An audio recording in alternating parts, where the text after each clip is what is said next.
but we're doing a good job. I'd like to begin by the President of the United States.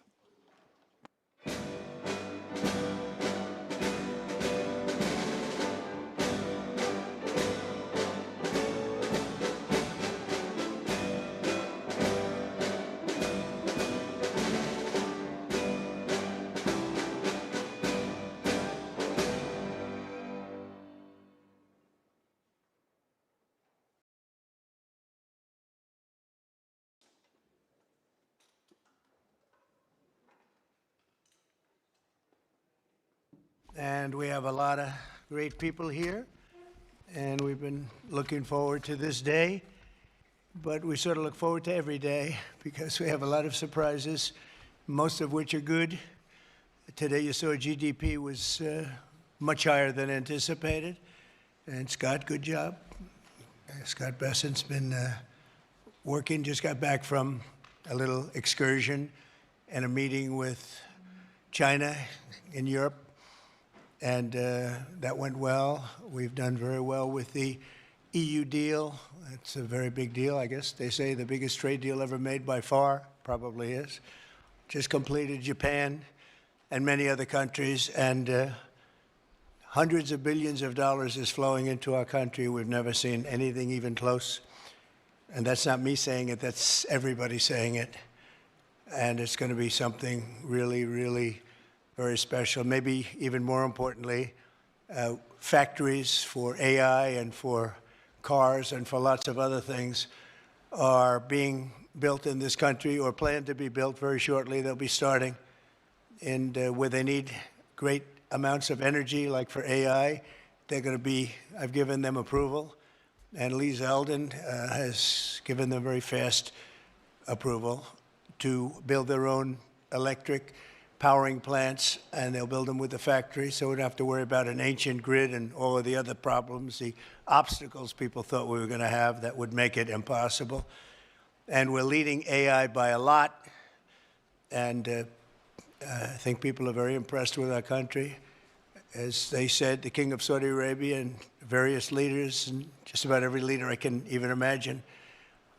We were in the Middle East and Qatar, UAE, Saudi Arabia, they said, 1 year ago, your country was dead, and today you have the hottest country anywhere in the world, and that's true. So I congratulate everybody in the room that's helped, but we're doing a good job together. I'd like to begin by saying a few words about the unbelievable kind of numbers that we've been putting up. And as I said, the number of 3%, the pace, in the second quarter, we smashed all expectations. They thought it would be maybe a little bit less than 2, and it was 3, a little bit more than 3. Consumer spending is up. Business investment is way up. Domestic manufacturing is way up. Real disposable family income is up, and personal savings are up. Other than that, we're not doing so great. We have the hottest country, and I'll tell you, it's a great. We're having a lot of fun with it. At the same time, we dramatically slashed government spending for the second quarter in a row, down nearly 4%, which people were surprised at. We do a lot of cutting also. The private sector has boomed with nearly 600,000 jobs added, way above expectations, while we have reduced the federal workforce by 70,000 jobs. So these are private jobs that are coming back to our country. Federal jobs are being cut. Critics said that our tariffs would hurt the economy, but the data shows the exact opposite, and the exact opposite is happening. The U.S. Treasury has taken in $150 billion from tariffs, and we'll be adding about $200 billion next month for totals that nobody's ever seen before, frankly. And foreign imports were down 30% in the second quarter, while the domestic auto production surged by a stunning 36%. How about that number, Dr. Oz, right? That's good. That's good. We want to do that with your patients, too. We'll have a very healthy, we're going to have a very healthy country. At the same time, inflation continues to fall faster than expectations, and for the 5th consecutive month, core inflation was lower than predicted substantially. This is truly the dawn of the golden age of America. That's what we're in. We want to keep it that way. This afternoon, we're gathered to announce another historic victory for the American people, very important one. Today, the dream of easily transportable electronic medical records finally becomes a reality. I want to thank Secretary Scott Bessent, Robert F. Kennedy Jr. for joining us, as well as Administrator of the Centers for Medicine and Medicaid Services, Dr. Mehmet Oz, all friends of mine, White House AI and crypto czar David Sachs, and Acting Administrator of DOJ, Amy Gleason, all here. And we have various great senators here. Senator Round, Senator Cassidy, thank you very much for being here and helping out. I also want to thank representatives from Apple, Google, Samsung, Amazon, OpenAI, Anthropic, Epic, Oracle, Athena, Health, Noom, and that's not a bad group of people. Wow. And they're the top people. We don't play games. You know, when you invite people to the White House, the top ones, that's a big net worth sitting in this room right now. Boy, oh boy, we better make sure the room is nice and safe. This is half the net worth of our country. I'm also grateful to be joined by many numerous congressmen. I'm not going to name you if you don't mind. I'll probably never get their vote again, but it's too many. Thank you very much for being here. The Congress has been great. Senators have been great, and the congressmen and women have been great. We just passed the most important, I think, look, I can't say most important, but certainly one of the most, but the most consequential and the largest bill in the history of Congress. And I call it the great, big, beautiful bill. We call it different names, but it all means the same thing.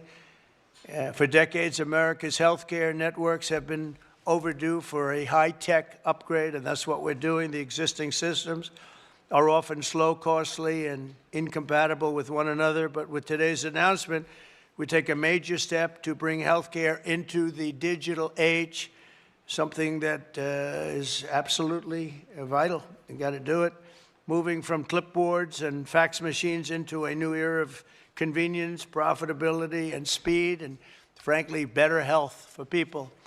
Under the leadership of Administrator Oz, we're officially launching the CMS Digital Health Tech ecosystem to give healthcare providers, insurers, and software companies the tools they need to empower Americans with a 21st century experience on health. The key breakthrough we've made is getting many of the biggest names in the healthcare and technology to agree to industry-wide standards for electronic medical records. All of those great companies that you just heard have gotten together with this group of very brilliant people. I don't know who's more brilliant, them or them. I don't know. Could be them. I hate to tell you. It could very well be them. But I don't know. I'm going to take my team. But the key breakthrough we've made is getting many of the biggest names in healthcare and technology to agree to that those standards of electronic medical records that we talk about and you've heard about for so many years, and now it's happening. This will allow patients to easily transmit information from one doctor to another, even if they're different networks and using different record-keeping systems. No matter what system they use, they're all transferable. The new standards will also make it simple for patients to access their own personal health records. I don't want to see mine, please. I don't want to see. I don't know about you. They have all sorts of things, sir. They can tell you exactly what your problem is going to be in 6 years. We can do it. You know, they have all these different things. I don't know if they work or not, but I didn't want to hear it. I didn't want to hear it. If they got a problem, I don't want to know about it right now. But it is amazing what they're doing. I don't know, does it actually work? Can they do that? All right, well, then I'm glad I said I don't want to know. But thanks to this announcement, healthcare providers across the country will also finally be able to kill the clipboard. It's an expression that's used, capital, with a capital C, kill the clipboard. Instead of filling out the same tedious paperwork at every medical appointment, patients will simply be able to grant their doctors access to their records at the push of a button, just a button and you're all set, and all the information the doctor needs will be immediately transmitted. The system will be entirely opt-in, and there will be no centralized government-run database, which everyone is always concerned about. I'm less concerned than anybody. I say whatever it is, but people are very, very concerned about the personal records. They want to keep them very quiet, and that's their choice. I think it's a great thing because it'll be absolutely quiet. Instead, doctors and patients will always remain in control. The benefits to millions of Americans will be enormous. We will save time, we will save money, and most importantly, we'll save lives. It's just going to make people live longer and be a lot healthier. I think that's really what you're looking to do. And now I'd like to ask Secretary Kennedy to say a few words, followed by David Sachs, Dr. Oz, and Amy Gleason. Thank you very much, everybody.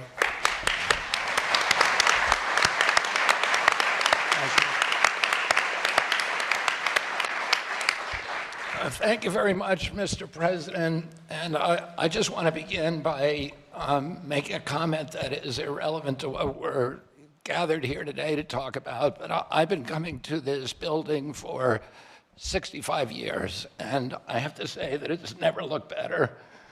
I've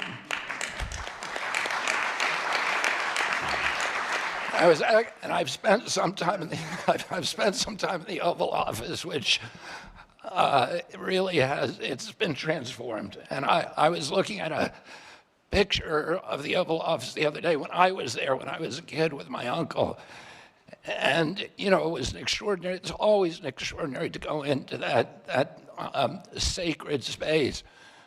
But I have to say that it looked kind of drab in the pictures. And they were black and white pictures, but it looked drab. And it looks the opposite of drab today. And I think, I know all these portraits, I hope you get a chance to look at them when you go out there, that they were handpicked by the president. And many of them hijacked from other agencies that were trying to keep them.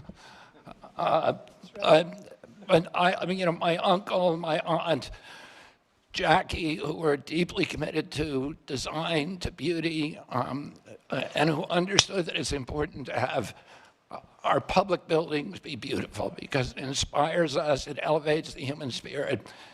It's one of the, it is a template, and it's an example, an exemplar for democracy, the releasing through freedoms of the creativity of the human spirit.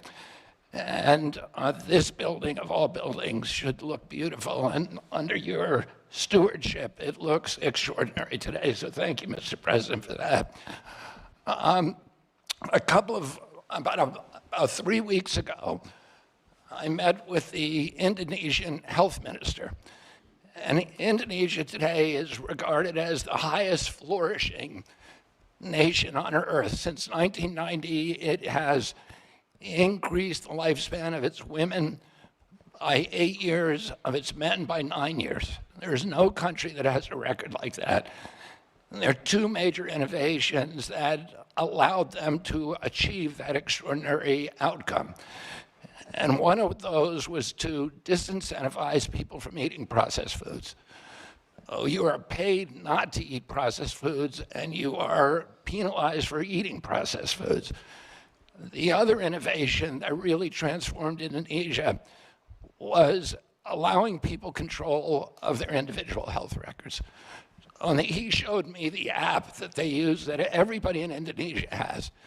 And it shows your height, your weight, your blood type, your BMI, your cardiac markers, your diabetes markers, your cholesterol, and any kind of individualized treatments that you've had.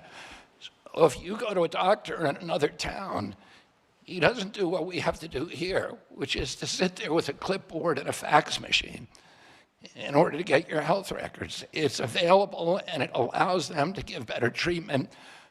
It also allows you to make better choices over your life. And there's other apps like Yaka in Indonesia that allow you to choose good foods when you go to the grocery store.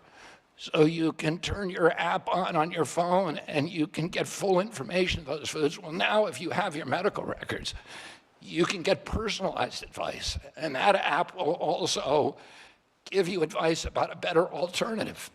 So we're going to be able to, we met, Dr. Oz and I met with the former Prime Minister Rudd of Australia just before, just after the election during the transition phase. And he, after his retirement as Prime Minister, he ran a commission to reorganize the Australian health system, and they revolutionized it, and they vastly improved health in Australia. And he said the single thing that he did that was most important to that transformation was the transparency that occurs when people control their own health records.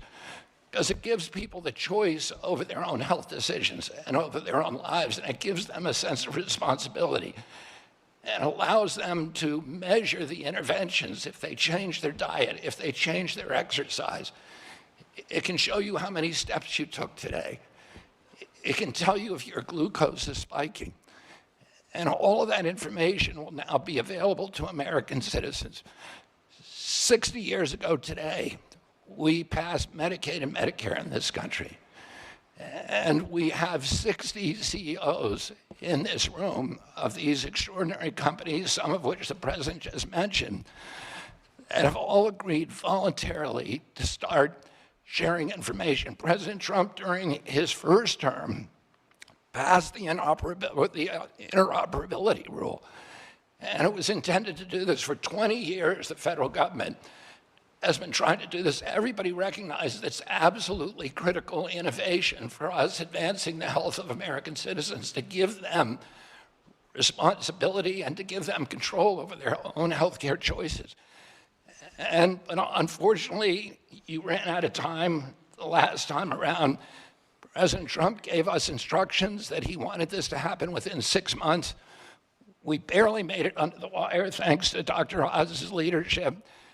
And within 6 months, every American's going to be doing it thanks to the cooperation of the corporate leaders in this room.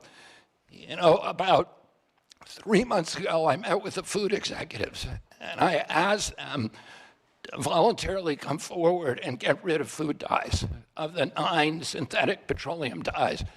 And this is something, again, the government, Democrats and Republicans have been trying to do for 20 years. And the industry came forward, and now 40% of the food industry in this country has taken the pledge to remove food dyes from all of their foods. That happened because of your leadership, Mr. President. A month ago, we got, after a lot of work by Chris Klump and Dr. Oz and a lot of other people in our agency, we got all the insurance executives to come together in our country and in our offices and agree to get rid of pre-authorization for 80% of the DSM codes. This is a voluntary agreement. 80% of the industry has now agreed to do that. So this is happening because of good leadership.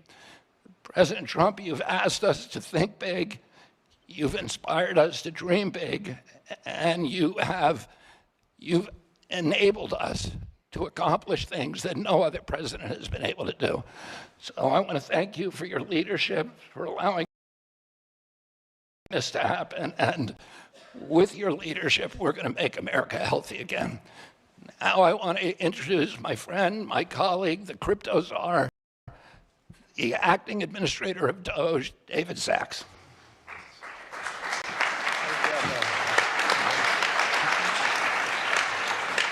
Thank you, Secretary Kennedy. I recently got a text message from a friend whose wife has been suffering from a chronic illness for something like a decade, and they've been trying to figure out what it is. They've never been able to figure it out. And I just want to read this to you right off my phone.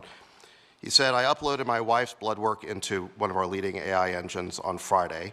It essentially diagnosed her as having a rare genetic defect that causes bone marrow failure. It's caused every single thing that's happened to her. She has every single symptom. It started at exactly the same age of presentation. It's 10 people out of 1 million. There's absolutely no way this is not it. So wow, it's really an incredible example of what AI is already able to do just today, and we're just getting started.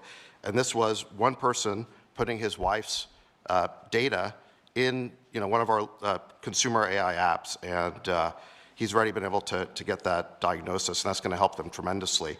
The key is the unlocking of the data, because the more data that AI has, the better it performs. And so, kudos to Dr. Oz and Secretary Kennedy for this pledge today. They were able to get 60 major companies across different sectors of the economy to agree to unlock their data so that AI can use it to drive better patient outcomes. And this is, all due to your leadership and President Trump's leadership to put the American people's healthcare needs first. And I remember Dr. Oz, he was one of the first people to call me during the transition when the president announced I'd be AI czar, because he wanted to ask me about how AI could better be used in healthcare. So kudos to you, Dr. Oz. Your passion's really incredible. And kudos to you, Secretary Kennedy, your passion as well. And I remember a couple of years ago, I was a big fan of Bobby Kennedy when he was running as a Democrat. And I remember thinking— He gave a lot more money to President Trump. Well, I remember thinking there's this one problem with Bobby Kennedy. He's not a Republican.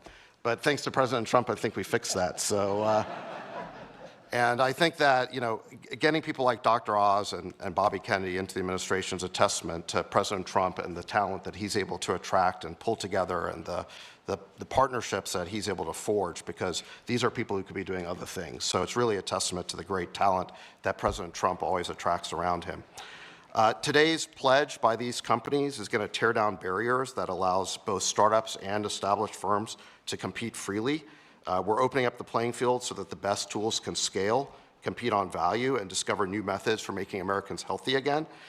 Technologies like AI, they do things like they will expand access to care, cut administrative costs, reduce fraud, and deliver better results for patients and doctors. And I want to thank you, President Trump, for your promise to not only make Americans healthy again, but also to ensure that America is the predominant AI superpower.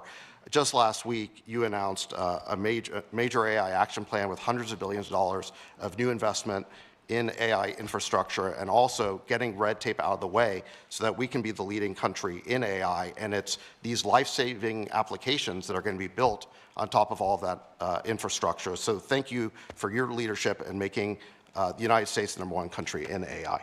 Thank you, sir. David, thank you. And now, Dr. Oz, we'll take it from here. Mr. President, today we are making American health technology remarkably great again. We've always been at the leadership. David's right, I called him early on after the President offered me the position, and him as well. And we began brainstorming on this. Secretary Kennedy from day one appreciated the crisis that we're in and how we needed to address it. So today is a remarkably important day, one that you will remember, I believe, for years to come, for 3 reasons. Yes, it is the 60th birthday of Medicare and Medicaid. The first patient, by the way, was Harry S. Truman.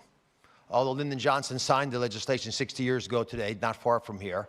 It is not just the ability to bring 60 of the top incumbents and insurgents in health technology, hospital systems, insurance companies, electronic medical record companies, AI companies, the big players. You're all here, and we appreciate that very much. But, Mr. President, you used the power to convene. That's fundamentally what I think the President has been able to offer us. And Secretary Kennedy offered us, as a group, some examples, but there are more to come. And I want to touch on some of these. But first, I've got to do what doctors often have to do, which is to tell you the truth, even if you don't want to hear it. So here goes. These beautiful programs, which are the backbone of the social network, the social support system of this country, the safety net, they're flailing. They're flailing for a bunch of reasons. Medicaid is a unique entity. It has deviated from its original purpose by drift and by design. The One Big Beautiful Bill, the OB3 law, was elegant for that very reason. And President, I don't know if you remember this, I can share this, but he called me once and he was upset at me because I was going too strident at something. And he said, this is about fraud, waste, and abuse. That's what we're interested in doing. And that's exactly what the One Big Beautiful Bill accomplished. And it especially did it to save Medicaid by putting $200 billion more dollars into it and allocating funds very specifically to use to support rural America. And primarily, some of that money will be used to support digital infrastructure, which is terribly lacking in many parts of the country. The money that's sent from Washington doesn't get to rural America. About 7% of Medicaid dollars get to rural hospitals. We now have an ability to infuse funds through this $50 billion Rural Health Transformation Fund into that system. The gathering today is another example of how we can actually jumpstart that and accelerate it. The other reality is COVID broke the system. It did for many reasons. Medicaid expenses went up 50% in 5 years. Medicare, the trust fund that we met at actually Treasury with Secretary Bessent and Secretary Kennedy as trustees, it goes bankrupt in 2033, and that is actually a conservative estimate. It could go bankrupt as early as 2029. Thankfully, due to the economy, that's not going to happen. But we don't want to have to take that risk, and there's some fundamental changes we need to make accordingly. Now, there's one other big reality about making the system more efficient, which is why what everyone here is talking about is so critical. And let's just pick an average American born in 1964. That average American born in 64 will retire this year at age 61. If just that one group of people born in 64 could work 3 years longer because they're healthy, because they feel like they want to do it, because they feel vital and vigorous, and they're flourishing, just that 1 year working longer is $1 trillion to the U.S. GDP, and is $300 billion of tax revenue to pay for a lot of the problems that people are concerned about. So it's not just keeping people out of the hospital, getting them to thrive and flourish that makes what we're doing so critical today.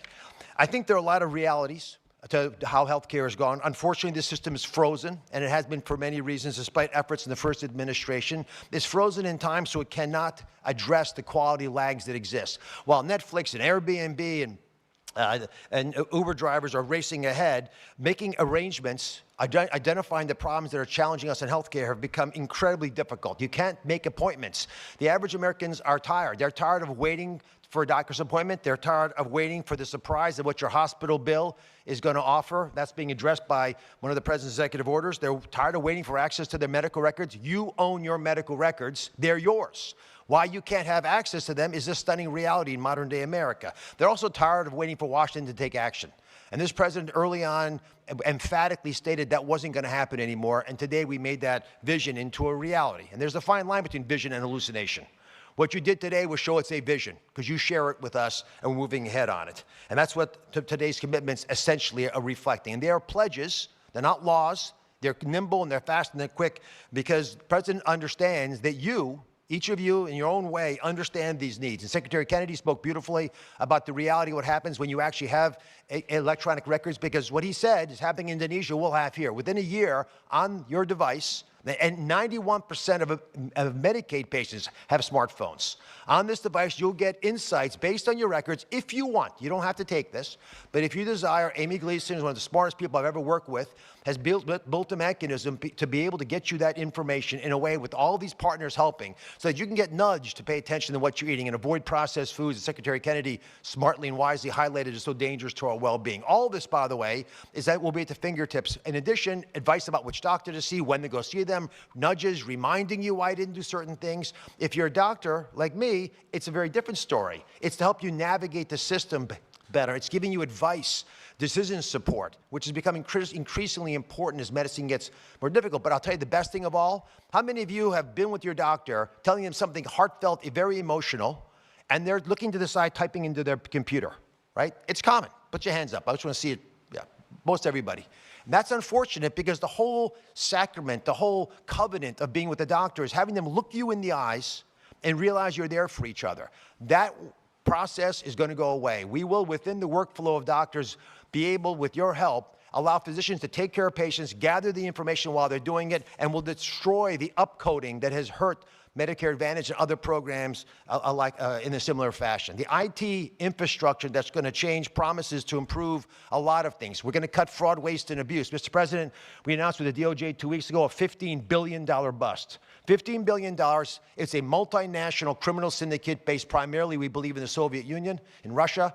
And what they did was hack using beneficiary numbers into the system. We'll be able to stop that because of a system that Amy has put together, and the wonderful work of Amy Brandt, who has a fraud war room using this kind of technology, because we'll know who you are and who your doctor is, so we can block this.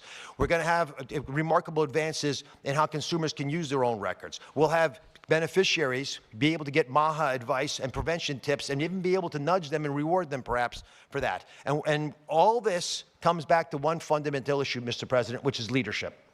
I think 60 people, the biggest, the best, the willing, came forward because of your leadership, because you weren't going to take no for an answer, and they know it. We are building a robust and safe, I emphasize that, safe system. It's going to protect the data better than we could have imagined. We're going to be able to accomplish goals that all of us wished from day one that would be in place. These pledges are now confirmed. They're signed in public. And you have therefore empowered Americans to own their property, which is their medical records. Let me introduce Amy Gleason. She is acting director of DOGE, U.S. Digital Service as well, and was actually the brilliant woman who pulled together the pieces of this puzzle with so many members of the audience. Amy Gleason.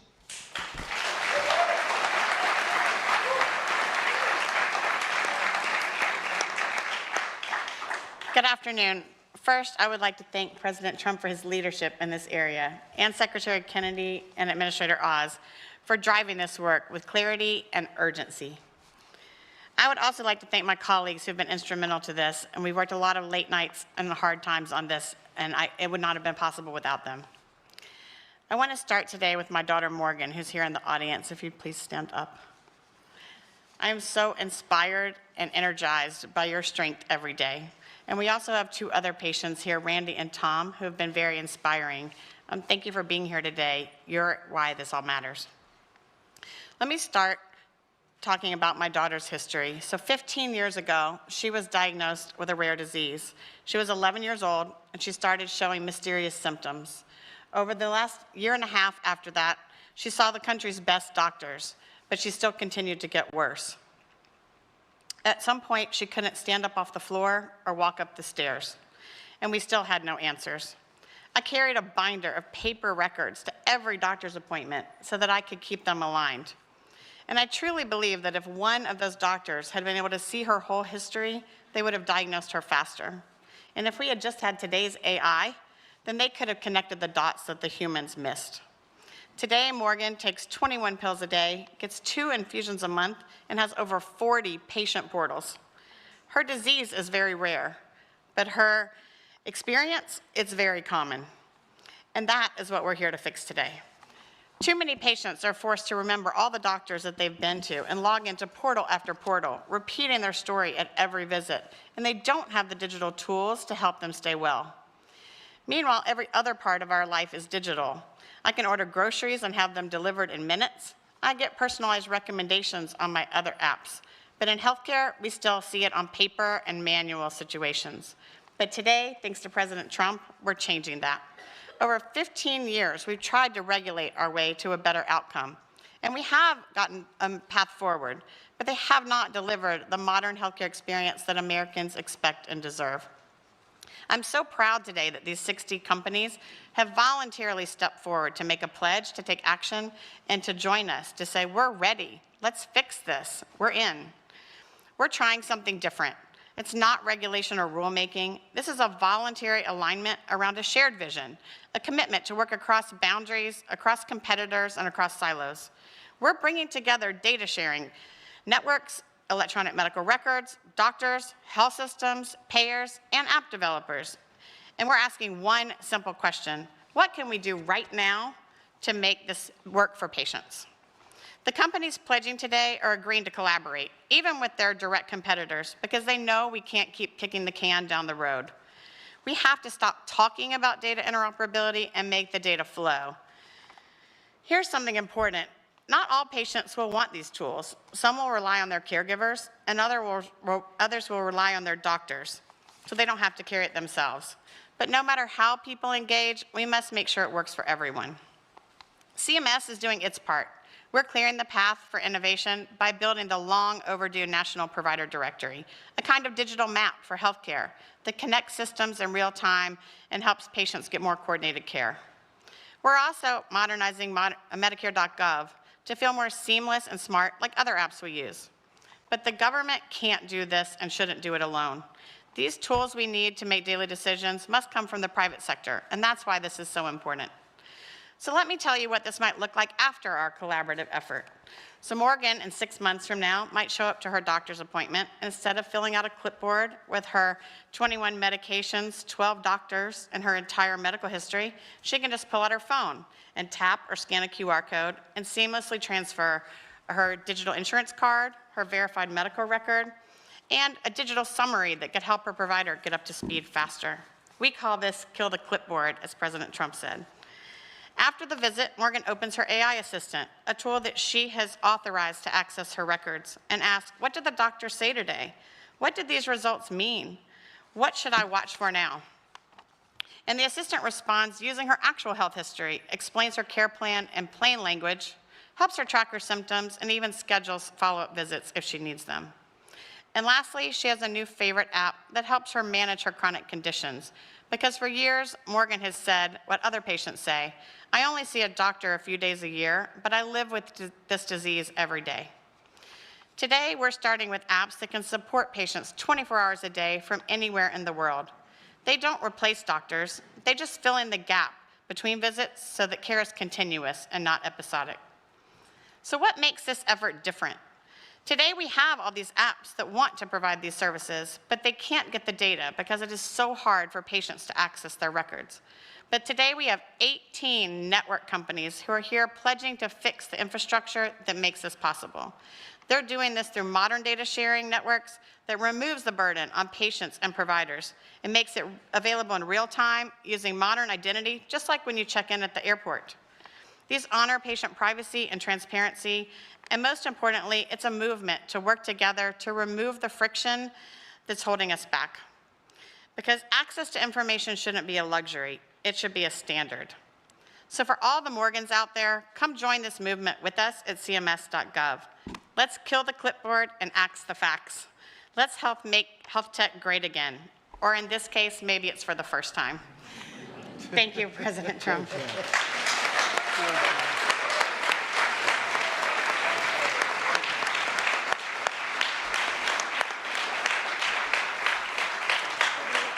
Thank you very much. That was great. And hello.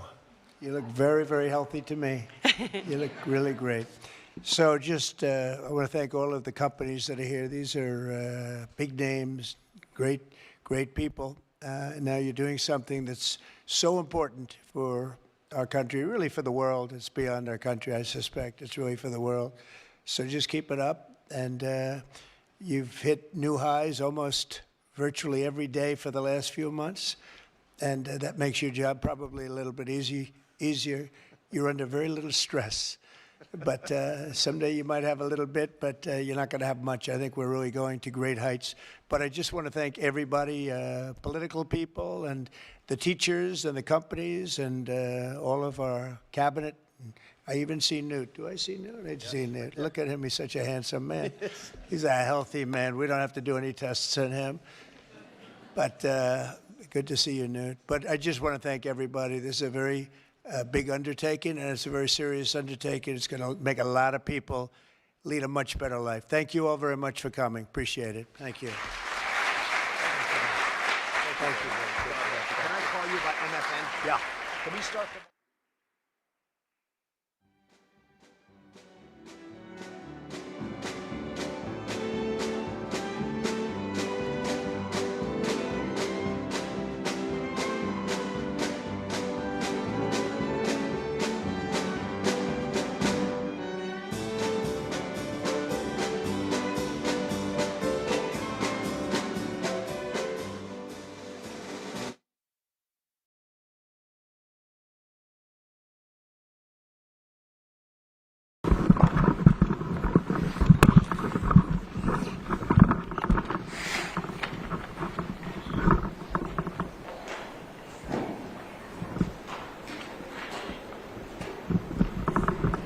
Nice to see you.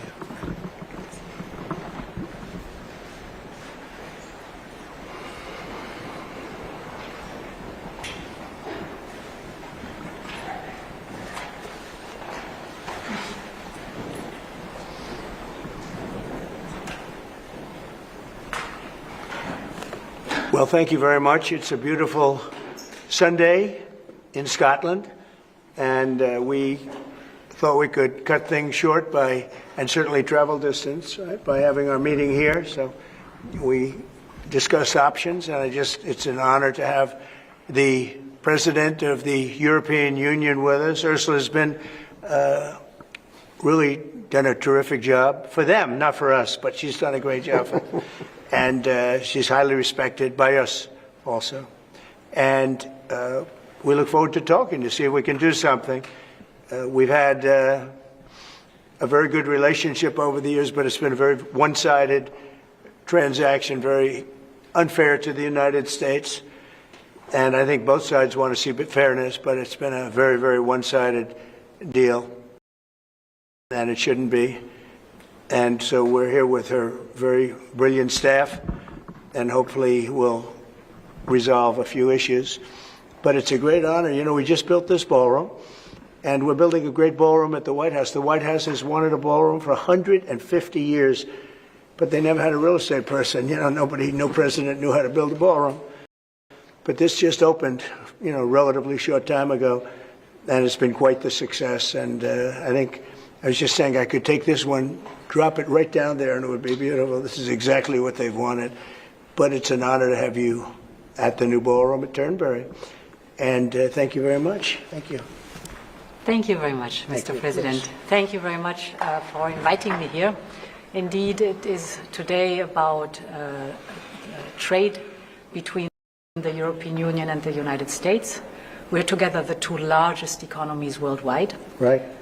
If you look at the trade volume, it's the biggest trade volume globally, with $1.7 trillion among us.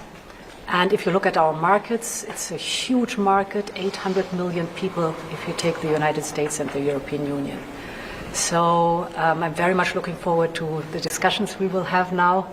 Our staff have done some of the heavy lifting, but now it's on us. Yeah. And you're known as a tough negotiator and deal maker. But what is fair. in front?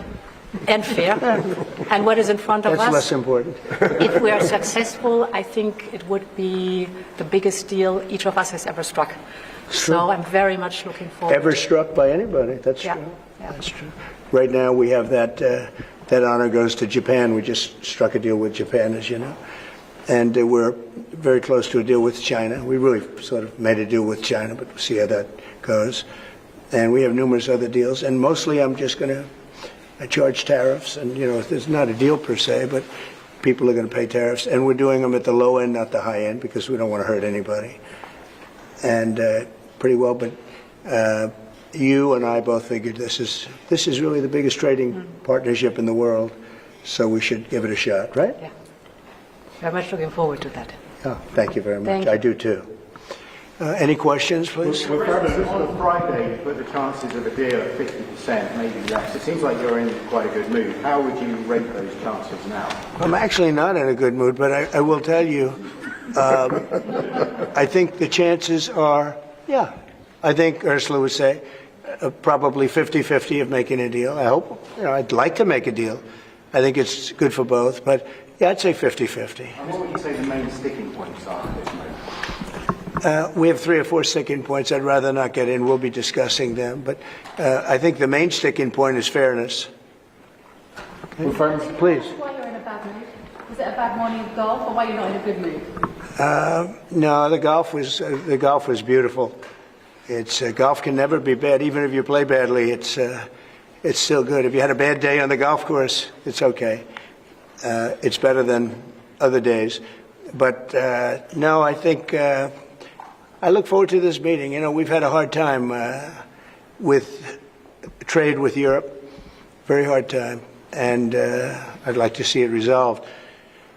But if it isn't, we'll, you know, have tariffs, and they'll do what they have to do.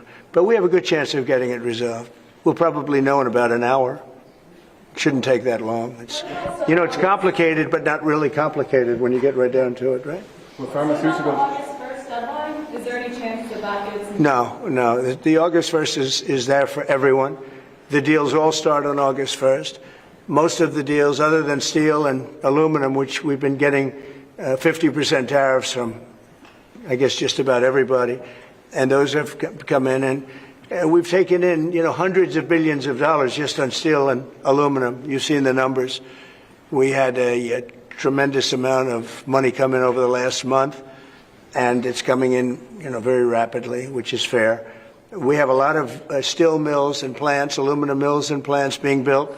We have a lot of AI being built, and we have a lot of auto plants being built or going to be built because they don't want to pay tariffs. So, if they don't want to pay tariffs, the best way to do it is just build your plant in the United States. Yes, please. What do you expect from the Europeans in terms of opening their markets to American products? Well, they have to open up to American products. We're open to European products, and we have been for forever. I don't think we have, we just about don't have any, I don't think we have any product that we say you can't sell. I guess you could get a little bit cute with chips, but that's, a little bit different category too. No, Europe is very closed. We don't sell cars into Europe. We don't sell essentially agriculture of any great degree. They want to have their farmers do it, and they want to have their car companies do it. I'm not saying anything that nobody knows. We have a rough situation. If we want to sell cars in Europe, we're not allowed to. And as you know, they sell millions and millions of cars, Mercedes, BMW, so many different, Volkswagen, so many different cars, and so many millions of cars. I would imagine number one, I didn't look at that, but I would imagine number one by far, more so than even Japan. Japan sells a lot of cars too. But the Japan deal worked out very favorable, very good. I hope for them too. And that's what we want to do, make everybody happy. Yes, please. Mr. President, should Israel be doing more to allow food into Gaza? Say it. Should Israel be doing more to allow food into Gaza? What did you say? Should Israel be doing more to allow food into Gaza? Well, we gave $60 million 2 weeks ago, and nobody even acknowledged it for food. And it's terrible. You really at least want to have somebody say thank you. No other country gave anything. We gave $60 million 2 weeks ago for food, for Gaza. And nobody acknowledged it. Nobody talks about it. And it makes you feel a little bad when you do that and, you have other countries not giving anything. None of the European countries, by the way, gave. Nobody gave but us. And nobody said, gee, thank you very much. And it would be nice to have at least a thank you. And I took a lot of heat. When I do that, a lot of people aren't happy about that because they say, well, why are we doing it and nobody else? But I think we had a humanitarian reason for doing it. What's going to happen? I don't know. I can tell you that Hamas, as I said would happen, at the end, we've gotten back a lot of hostages, a tremendous number of hostages, most of them. Now we have dead hostages, and the mothers want them back, and we have 20 people approximately, but that are living. But we have a lot of bodies, and the parents want those bodies as much as they would want their child if that child were alive. I met with parents it was so sad. Sir, please get my son back. How is your son doing? Well, he's dead, but they have his body. And it's so important. It's more important. It's almost like more, but it's as important as if the child were living. These people were, they're devastated. And I said, when you get it down to a certain number, you're not going to be able to make a deal with Hamas. Because once they give them up, then they feel that that's going to be the end of them. And what I said is exactly true. They had a routine discussion the other day, and all of a sudden they hardened up. They don't want to give them back. And so Israel's going to have to make a decision. I know what I do, but I don't think it's appropriate that I say, but Israel's going to have to make a decision. Mr. President, when you were in the Middle East, you talked about the images coming out of Gaza and the starving kids. Those images are still going. Many of them are much worse. Thinner children starving. What do you see or feel when you look at those images today? Well, it's terrible. When I see the children, and when I see, especially over the last couple of weeks, and people are stealing the food, they're stealing the money, for the food, they're stealing weapons, they're stealing everything. It's a mess. That whole place is a mess. The Gaza Strip, was given many years ago so that they could have peace. That didn't work out too well. When Israel gave that up, whoever was the prime minister at the time, who I know who it was, but it was not exactly a very clever thing to do, because that was given so that they'd finally have peace, and it's actually made the situation worse. But we'll see what happens. I think Iran is acting up. I think that we have a lot of people we have Venezuela acting up in a different way. They continue to send people that we rebuff to our border. They continue to send drugs into our country. Venezuela, they've been very nasty, and we can't let that happen. But we have other countries too. We do have, and this is just getting a little off subject, but we have now the safest border we've ever had. And I think in many respects we probably have the most successful, and I say it all the time, every leader, when I went to NATO the other day, every leader said, you have the hottest country in the world. We have the hottest country in the world now. We're taking in hundreds of billions of dollars. We have the highest stock market we've ever had. We have the best numbers we've ever had. But we have hundreds of billions of dollars pouring into our country. And I think it's the hottest. And by the way, 1 year ago, our country was dead. We had a dead country because of an incompetent president and incompetent Democrats. All they know how to do is talk and think about conspiracy theories and nonsense. If they'd waste their time talking about America being great again, it would be so much nicer, so much easier, be very successful. But we were a dead country, and now we have the hottest country anywhere in the world. Yeah, any other questions? President Trump, on this particular deal, if you manage to do a deal today, will that be the end of the matter, or could there be more tariffs coming, particularly on pharmaceuticals? No, if we do a deal today with the European Union, that will be the end of it. Yeah, we'll go, I guess, a number of years at least before we have to even discuss it again. No, that would be the end of it. And this is the biggest deal. People don't realize this is bigger than any other deal. We have great countries. I'm familiar with many of them. So are you. And this is really the biggest deal. This is I guess we're the biggest out there, and they're the second. And when we come together, this will be the biggest deal. If that happens, and it could happen, should happen. Okay? Thank you. Will pharmaceuticals be part of today's? No, it won't. Pharmaceuticals will be, could be, we'll do something, but basically pharmaceuticals won't be part of it because we have to have them made in the United States, and we want them made in the United States. And I think it's easy to say, and I think it's important to say pharmaceuticals are very special. We can't be in a position where we're relying on other countries. Now, Europe is going to make pharmaceuticals, drugs, and everything else for us too, a lot, but we're going to have also our own. A question for President Leveille, please. Yes. Can you give your assessment of what you feel the chances are of deal of? The President just talked about a 50-50 chance, and the biggest obstacle being fairness. What would you say are those things for you? I think the President is right. We have a 50 to 50% chance to strike a deal. And indeed, it is about rebalancing. So you can call it fairness, You can call it rebalancing. We have a surplus, the United States has a deficit, and we have to rebalance it. We have an excellent trade relation. It's a huge volume of trade that we have together. So we will make it more sustainable. Mr. Trump, can you do better than 15% tariff rate for the EU? Better meaning lower? Yeah. No. Mr. President, to return to Gaza, you're going to meet the British Prime Minister tomorrow. He's going to ask you to consider again peace talks between Israel and Hamas. Are you now saying there is no point in trying to... Well, we're meeting about a lot of things. We have our trade deal, and it's been a great deal. It's good for them and good for us, I think. The UK is very happy.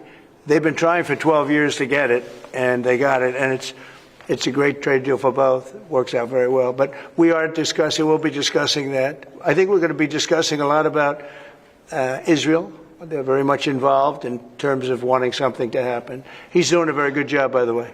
Also in Gaza, sir, did you speak with Prime Minister Netanyahu this weekend about getting more aid into Gaza? I talked to him, yeah, I did. I talked to him about a lot of things. I talked to him about Iran. I think Iran's been very nasty with their words, with their mouth. I think they've been very nasty. they got the hell knocked out of them, and I don't think they know it. I actually don't think they know it. They really do. The whole thing's a con job. We have a lot of con jobs going on. But Iran was beaten up very badly, for good reason. We cannot have them have a nuclear weapon. But they still talk about enrichment. I mean, who would do that? You just come out of something that's so bad, and they talk about, we want to continue enrichment. Who would say that? How stupid can you be to say that? So we're not going to allow that to happen. We're not allowing that to happen. Did you talk about more aid into Gaza? Will I do more aid? Yeah. The U.S. is going to do more aid for Gaza, but we'd like to have other countries participate. We're going to mention that to the European Union today. That's an international problem. It's not a U.S. problem. It's an international problem. And we're giving a lot of money and a lot of food and a lot of everything. If we weren't there, I think people would have starved, frankly. They would have starved. And it's not like they're eating well. But a lot of that food is getting stolen by Hamas. They're stealing the food. They're stealing a lot of things. You ship it in and they steal it. Then they sell it. On Friday you said that Europe is being crushed by mass migration, and I wonder whether your friends on the side of the room agree with you on that. Well, I'd let you respond to that if you'd like. So we have been working intensively on the topic of irregular migration. And we have, from the very beginning, said that migration is a European challenge that needs a European answer. As Europeans, we will fulfill our international obligations, as we've done in the past, also in the future. But we, as Europeans, are the ones who decide who comes to the European Union and under what circumstances, and not the smugglers and traffickers. That's the principle in which we are working. I will say this, they did ask me when I got off the plane, immigration, Europe has a tremendous problem, and we do too, but we've sealed our borders. We have nobody coming in, and we have hundreds of thousands of people being taken out, and the bad ones first, and I think we're doing a very good job of that. But it literally registered 0 people last month. You probably saw that, nobody. And Europe has a very similar problem. I think they're going to end up in the same place. You might as well go there quicker. And the other thing I say to Europe, we will not allow a windmill to be built in the United States. They're killing us. They're killing the beauty of our scenery, our valleys, our beautiful plains. And I'm not talking about airplanes. I'm talking about beautiful plains, beautiful areas in the United States. And you look up, and you see windmills all over the place. It's a horrible thing. It's the most expensive form of energy. It's no good. They're made in China, almost all of them. When they start to rust and rot in 8 years, you can't really turn them off. You can't bury them. They won't let you bury the propellers, the props, because there's a certain type of fiber that doesn't go well with the land. That's what they say. The environmentalists say you can't bury them because the fiber doesn't go well with the land. In other words, if you bury it, it will harm our soil. The whole thing is a con job. It's very expensive. And in all fairness, Germany tried it, and wind doesn't work. You need subsidy for wind, and energy should not need subsidy. With energy, you make money. You don't lose money. But more important than that is it ruins the landscape. It kills the birds. They're noisy. You have a certain place in the Massachusetts area that over the last 20 years had 1 or 2 whales wash ashore, and over the last short period of time, they had 18, okay? Because it's driving them loco. It's driving them crazy. Now, windmills will not come. It's not going to happen in the United States, and it's very expensive, and I would love to see. Today I'm playing the best course, I think, in the world, Turnberry. Even though I own it, it's probably the best course in the world, right? And I look over the horizon and I see 9 windmills, like right at the end of the 18th. I said, isn't that a shame? What a shame. You have the same thing all over Europe in particular. You have windmills all over the place. Some of the countries prohibit it, but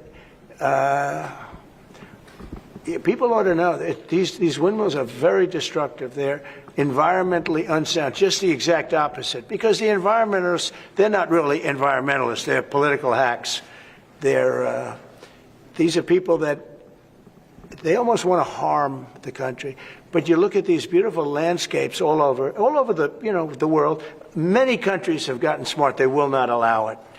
They will not. It's the worst form of energy, the most expensive form of energy. But windmills should not be allowed. Okay. Cambodia and Thailand. You spoke to leaders of those countries. I did. Are they doing enough to stop the fire? I hope so. You're talking about Cambodia and Thailand? So I had an interesting time. We're dealing with Thailand, and we do a lot of trade with Thailand and with Cambodia. And yet, I'm reading that they're killing each other, they're fighting, they're in a war. And I say, this should be an easy one for me, because I've settled with India and Pakistan, and Serbia and Kosovo was going at it, but they have for a long time, in all fairness, you know about that. And others, the Congo. And what's gone on there. That's been a horrible thing with Rwanda. That's been a horrible thing. 31 years, 7 million, 8 million people killed. Machetes all over the place. It's a terrible thing. We got that one solved. We did 5 of them. And I was saying, we have a trade deal. We were working on we finalized another trade deal yesterday. And I asked my people, I said, how are we doing with Cambodia and how are we doing with Thailand? And they say they're going to be coming in at some point to talk. I said, well, let's call them right now. So I called the prime ministers of each. And I said, we're not going to make a trade deal unless you settle the war. A lot of people are killed, you know that, in a short period of time. The border, they're fighting pretty like wild.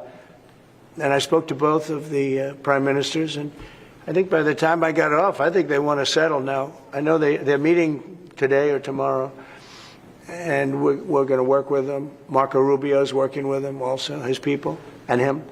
I think we're going to get that. That would be a great thing, but that would have turned out to be a bad one. And I will tell you, India and Pakistan, they were really getting ready to go at it. So getting those things settled, if I can do it, and if I can use trade to do that, it's my honor. But I had great talks with 2 very good people that they both really would like to make a deal. So we'll see what happens. Okay, how about 1 more, 2 more? Mr. President, Europe's now spending a lot more on defence thanks to you. Does that mean should they get a fairer deal on trade and exchange? Well, they're spending a lot on defense, but we're spending a lot more. And we've been very generous to NATO for many, many years.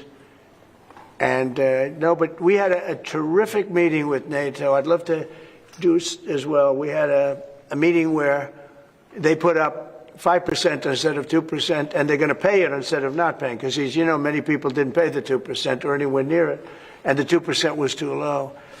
And we're going to be sending now military equipment and other equipment to NATO, and they'll be doing what they want, but I guess for the most part working with Ukraine.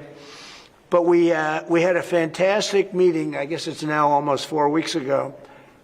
One of the best meetings they've ever had at NATO, and the spirit and the coming together was incredible. And I stood and I listened to almost 30 speeches. That was a lot. And I was really late, and I had to leave, but I didn't want to leave before those last 10 spoke, because they'd go home and they'd tell their wife, Trump left. And they were so nice to the United States. They were all mentioning the United States, and me, but they were mentioning the United States to be here. It's such an honor, et cetera. And I thought it would have been inappropriate. But I did stay. It was very hard, because I was extremely late for something else that was, pretty important. And we had a tremendous NATO meeting. I'm sure you heard that too. Yep. It was great. There's some great people that you deal with on 2 fronts, right? But you deal with on primarily the trade front. But I will tell you, they came together, and the relationship is really good. That was an interesting question, because you probably have reported it that way. It really, we came together, and they went from 2% to 5%, which nobody would have thought that was even, who would even think that? Because they didn't want to be at 2%. All of a sudden, they're 5%. And that's the right number. And so it was a great honor. I got to know the heads of those countries really very well at that meeting almost a month ago. Okay? Thank you very much, everybody. We'll let you know what's happening. mentioning your Irish golf course anytime soon, June Bay. I will. I love Doonbeg. I'll go. It's not in the Strip, but I'll go soon. Okay? Thank you very much. Thank you. Thanks, guys.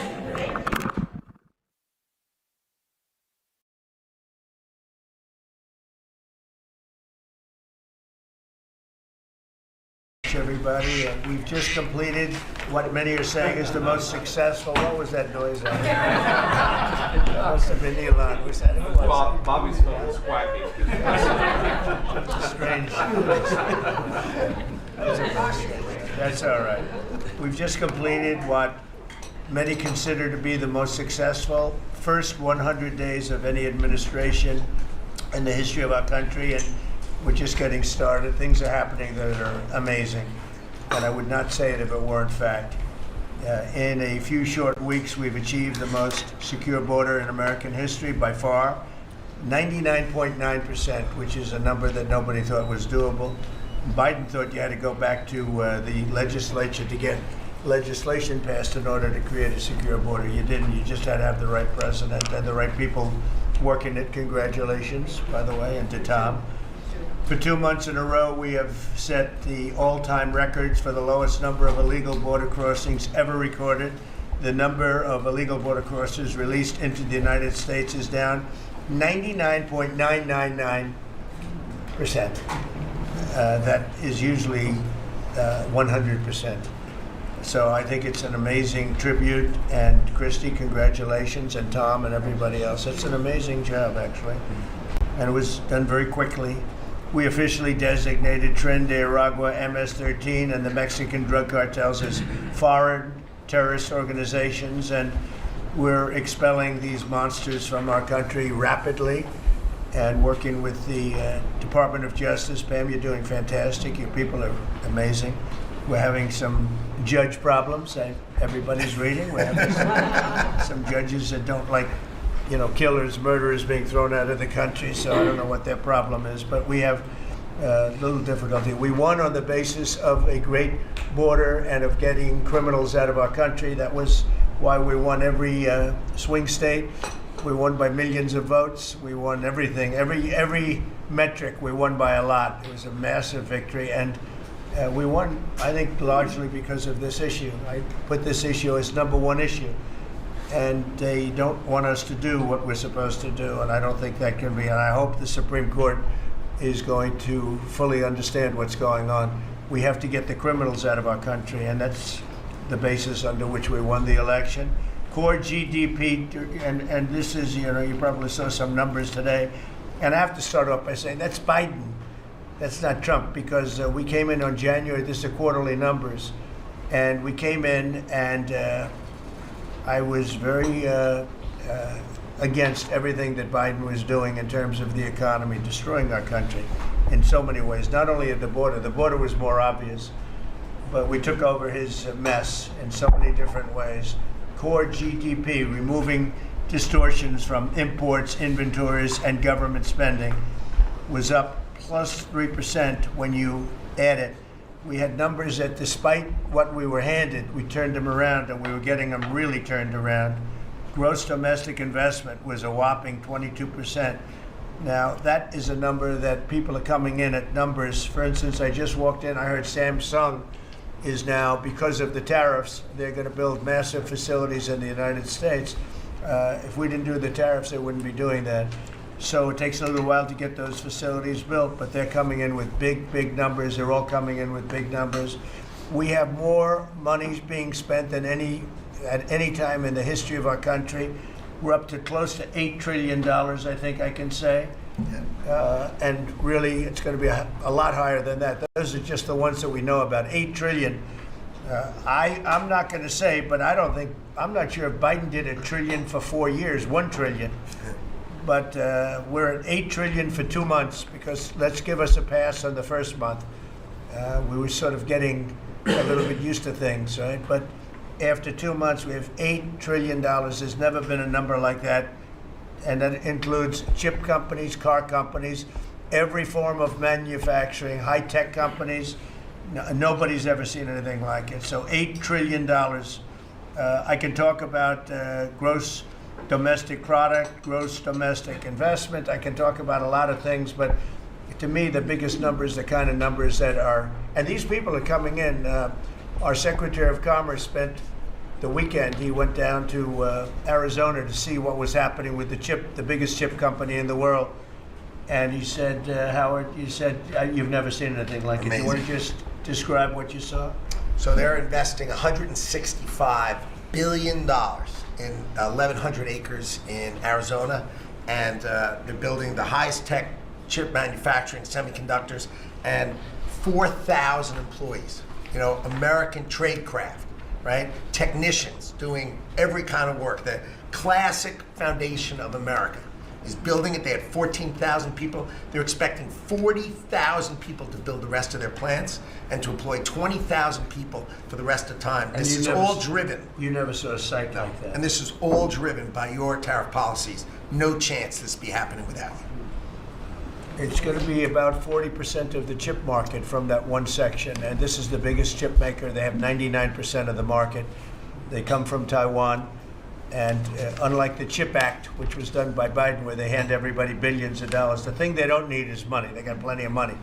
What they need is an incentive to come in, and the tariffs, they're building because of the tariffs. If without the tariffs, and I'd like to say they're building because of November 5th, the election, and the tariffs, but I'm going to be a little more blunt. They're building because of the tariffs, and November 5th gave them the tariffs. So it's amazing when you look. And these are not companies that go out and say, well, we're going to build, we have to go get our financing. Let's go.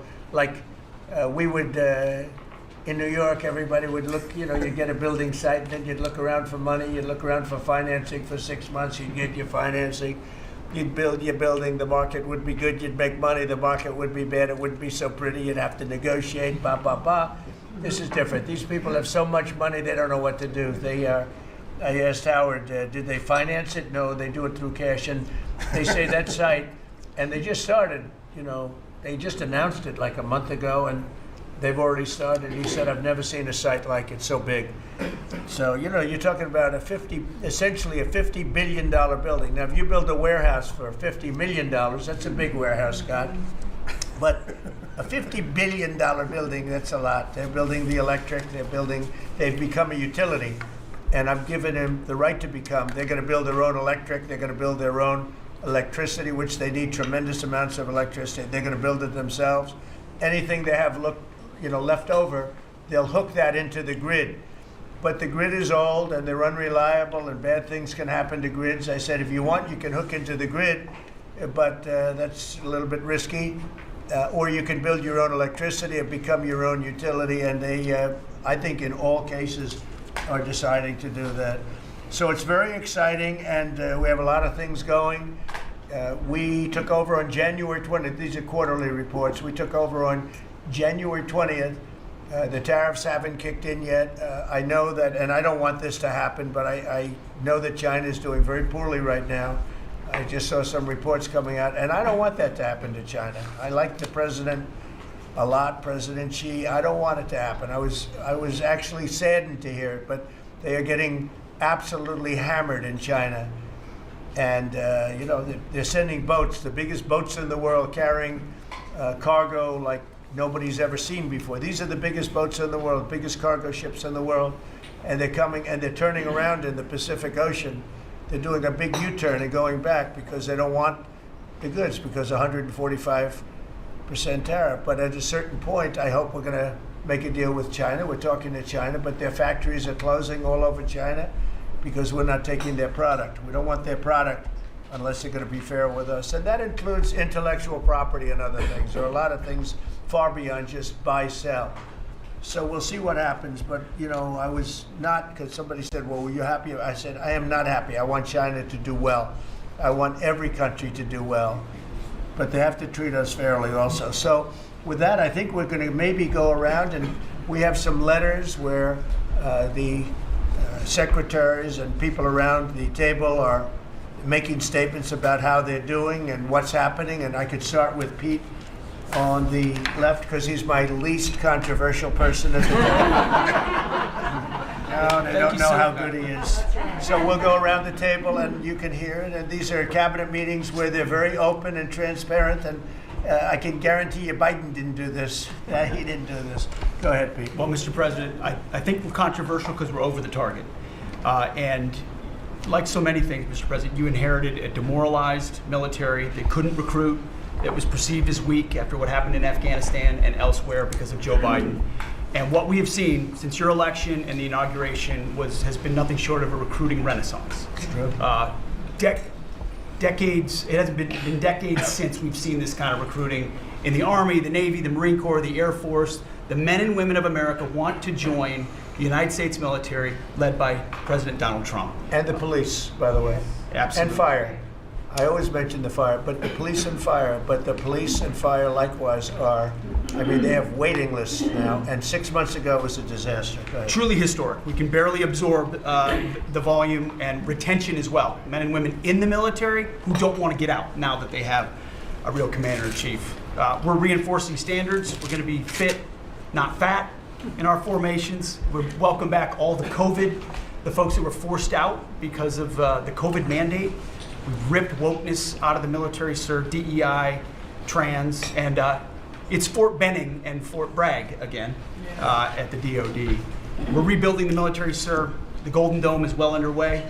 F-47, reassuring allies and deterring enemies. We found nearly $6 billion in DOGE savings that we're going to reinvest, including $50 billion from the Biden administration focused on things like climate that have nothing to do with lethality and warfighting. And we will have, as you said, sir, the first $1 trillion budget that we plan to spend wisely on behalf of our warfighters. From day one, sir, we've helped get 100% operational control of the border, coming alongside DHS and CBP. Right. We've got 11,000 troops on the border who now, because of the new national defense area, sir, can help detain illegals at the border and hand them over to CBP. It used to be if you saw camouflage on the border, they could hold binoculars, and that's it. Now we can detain and assist, and we're going to get 100% operational control of that border. Our NATO allies know they have to step up. The Houthis in the Middle East are feeling the weight of American power, and we're deterring communist China. So because of your leadership, sir, I believe we're making the military great again. And I thank you. Thank you very much. Thank you. Howard? So I have the pleasure of running the Investment Accelerator, which gets to recruit these companies. And you've never seen anything like the companies committed to building in America. Technology companies have committed over $2.5 trillion to build in America based on your tariffs, right? Sovereign countries all backing, the whole Middle East and all these countries backing their sovereign wealth funds. They all want to invest in America, and they're coming in, again, over $3 trillion committed. So just those two topics, you're at $5.5 trillion, and then you've got the whole pharma industry knows it's got to come home because America pays for all the drugs of the world. So the pharmaceuticals have to come home, right? Auto's coming home, industrial's coming home. So, we've got to train, and your great Secretary of Labor together and Secretary of Education together, we're going to train the workforce to build America. It's unbelievable. We've got so much, as I travel around, the attention on the Trump Gold Card.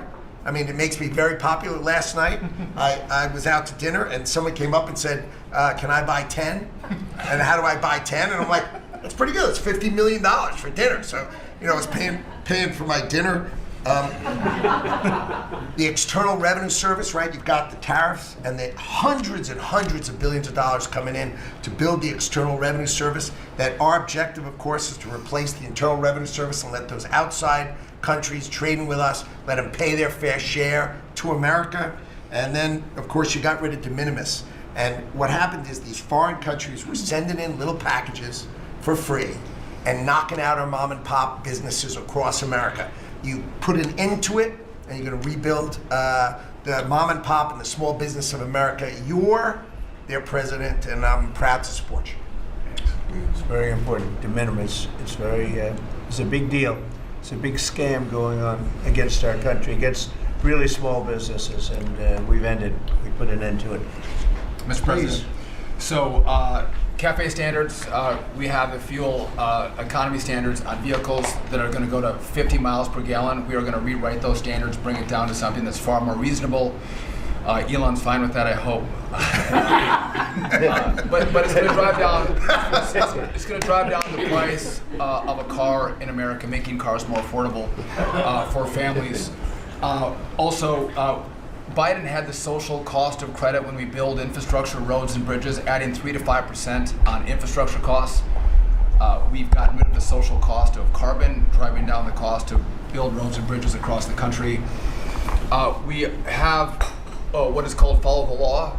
So we have so many states and municipalities that don't follow the law. So whether it's DEI, discriminating against Americans, whether they give illegals driver's license, or they're sanctuary cities or states, if you don't follow the law, if you're giving license to illegals, if you're having DEI policies, we're not going to fund your projects. So you got to certify in your state or in your city to get road and bridge money or rail money that you're actually following the law, which includes the executive orders from you, Mr. President. We're cutting back funding.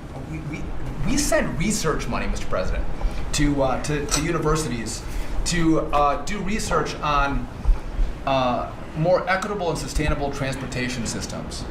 Projects that'll use data and public opinion to inform policy and infrastructure and technology benefiting diverse communities, including women and gender non-conforming people. Just stupid wastes of money. We're pulling that money back from universities. We should do good research if we're doing research in universities. And then one last thing, air traffic control. We don't have enough air traffic controllers. We're about 3,000 short. We're working on an agreement with the union, so when controllers become retirement eligible, we're going to cut a deal to try to get them to stay longer, to stay in the tower. And then we have a plan to put more butts in seats in Oklahoma City, so we can get more students through the academy and into towers as well. It's going to take us a while to do that, to train them up, but we're in the process before our 4 years are done. Well before that, we're going to be at full capacity. Sean, do you want to tell them about, I think we have to bring it up, we have very obsolete equipment for air traffic controllers. The equipment, the towers have horrible equipment. It's been renovated for years.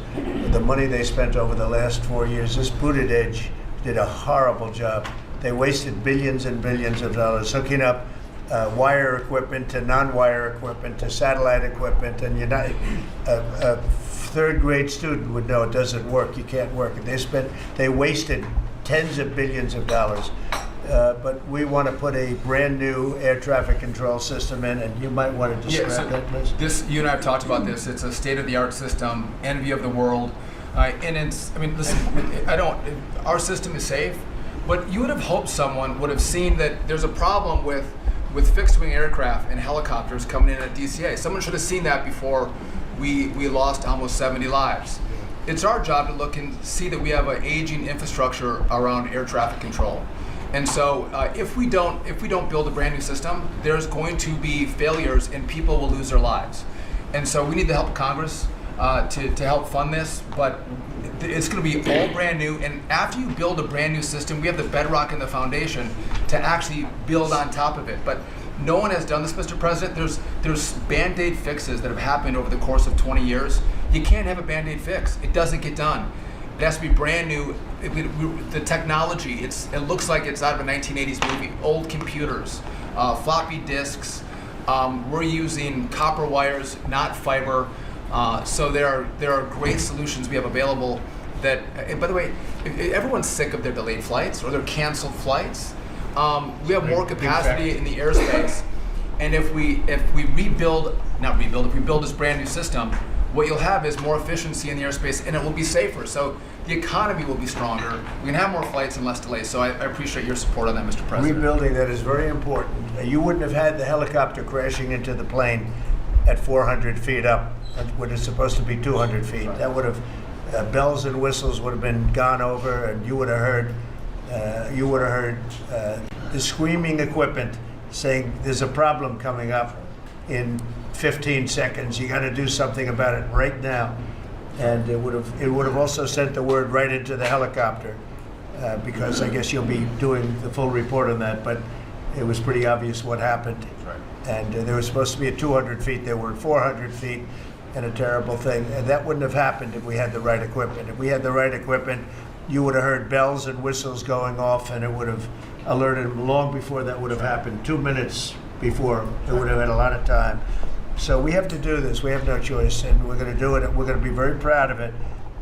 They did old equipment in new equipment, and you can't hook in old equipment to new equipment because it's different. Some is satellite and some is ground.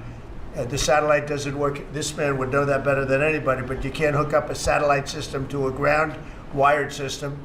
And if you do, you're wasting a lot of money. They spend billions. This is Buttigieg. They spend billions and billions of dollars trying to patch a system together. They had hundreds of different contractors, and the contractors were all fighting with each other. We're going to have one great big contractor, like the great big beautiful bill, which is going along very well. I guess I like great big beautiful, but we're going to have one great big beautiful contractor, whether it's maybe Raytheon, maybe IBM, maybe it could be any one of 4 or 5 different groups, but you put one in charge. They're very big, very powerful monetarily, and they give you a guarantee, and they hook up everything. They do every single thing. So they're responsible for the digging of the ditches and the fiber and every single element. And it's one system that's hooked in. It's not all these hodgepodge systems that don't work together, and it's just a shame. I mean, it's basic construction, but it's complex stuff, and there are a few companies that do it unbelievably well, and we're going to have that. So, good job, Sean. I know that's your big project. And Mr. President, no one has done it because it is complex. It's hard to do because as you're building a brand new system, you have planes taking off and landing, and so because it's complex, no one has done it. And you've given the directive and the support to make this happen. So well, ours is going to be an all-new system. It's going to all hook up. It's going to be the same tower is going to have the same equipment, and all towers all over the country, all over the world actually, mostly, are going to be hooked in together. And when there's a problem, when planes are too close, you will hear a sound that's very ear-shattering, and I've heard it, and it's amazing. I mean, honestly, it's amazing. It's real genius stuff, and we didn't do that. What we did was just waste money. You could have just thrown it right out the window. What they did in this last 4 years was disgraceful. Whether it was the border or this, you can name 100 different things. The worst administration ever. Okay. Thank you, Mr. President. Thank you. Mr. President. Secretary, thank you. Yeah, Mr. President, thank you. And I think one of the things that I want people to understand about the VA is we're part of the national security interest you have, and you've laid the groundwork for that. It's leadership in making sure that with the Secretary of Defense and myself, we take care of veterans on 2 ends. One when they come in, and one when they serve and they've earned the benefits that we have. And one of the things is, if we're not doing our job on our end, then the recruitment and all goes down on the other end because we have a full spectrum. That's what leadership is about. What we found, and speaking the last 4 years, is we found an administration that wanted to throw money and people at problems, but they didn't want to put leadership in. They just put money and people at it, and we saw wait times stay the same. We saw issues of suicide rates, death by suicide, not change. We saw a homelessness issue barely go down. We saw disability claims skyrocket. When you took place, over 250,000 back dislodged, which we're already bringing down almost 40,000 so far just in the last couple of months. But we've also put back what you, and I was in Congress when this happened, and I was glad to see it. The Mission Act is back front and center at the VA. We're actually doing community care. We're actually giving the veteran the choice that they've earned and they've deserved, whether they can get their VA care inside our facilities or in the community. It's their choice. It's VA care. We're going to give them the highest quality care wherever they want to go. Also, we're expanding out options for treatments and others for those that are new. We're experimenting and looking at new counseling ideas, all new drug techniques that we can help with PTSD, TBI, the things that are affecting our veterans right now. But also, we've taken the leadership to take people and bring them back into work where they're actually communicating. They're back in our offices. We put thousands of people back in. We're processing more claims daily than we were in the last little bit. Hit 1 million before has ever happened, and we're actually bringing it down. I've actually taken our deputy secretary, and he is actually handling a strike force now to bring down that disability claim, plus our regular work that we're having done. We've also taken almost $300+ million and taken it out of contracts that we've all heard about so far. We were doing contracts for meeting notes and PowerPoints. And if our folks didn't know how to do meeting notes and PowerPoint, go online and learn yourself. We're not going to pay for it anymore. And we took $360 million and put it back into community care and also our health records management system that we have. We've opened 6 new facilities just in the last little bit so all the media who wants to talk about how we're hurting healthcare, we just opened 6 new facilities. By the way, thank you, you're welcome. As we go from that we've continued. We've also took $11.6 billion in ceiling values of contracts and terminated that we did not need, resulting in significant cost avoidance for the future, but also still maintaining the ability to take care of our patients and also our disability benefits. We've also gotten unity again. We did away with $14 million in DEI spending. We've ended gender dysphoria treatments. We phased that out. All directed, the savings from that go to paralyzed veterans and amputees. We've also continued to work toward, as you've, in anti-Semitism and also anti-Christian bias that we saw. The biggest thing though, Mr. President, I wanted to state, is you told me when you said for me to take this job, you said take care of my veterans. Well, we've done something in taking that step forward. The veteran is back first at the VA. The VA is not about itself anymore. We're not a self-feeding animal. It's about a service organization that takes care of one of the best we have, and that's our veterans. And that way, Mr. President, we're just getting started. Thank you, Doug. How are you doing with the suicide rates? We're getting, it's tough, Mr. President. That's something that we're looking at. This is something that we've had $588 million has been spent over the last 4 or 5 years to be prevention, and yet the numbers stayed at 17 or 21, wherever you want to have it. We're now opening that back up, taking in nonprofits. We're bringing in others who have things that are actually looking at. I worked with Secretary Kennedy and others on the idea of we're opening up the possibility of psychedelic treatment and others that give us an opportunity.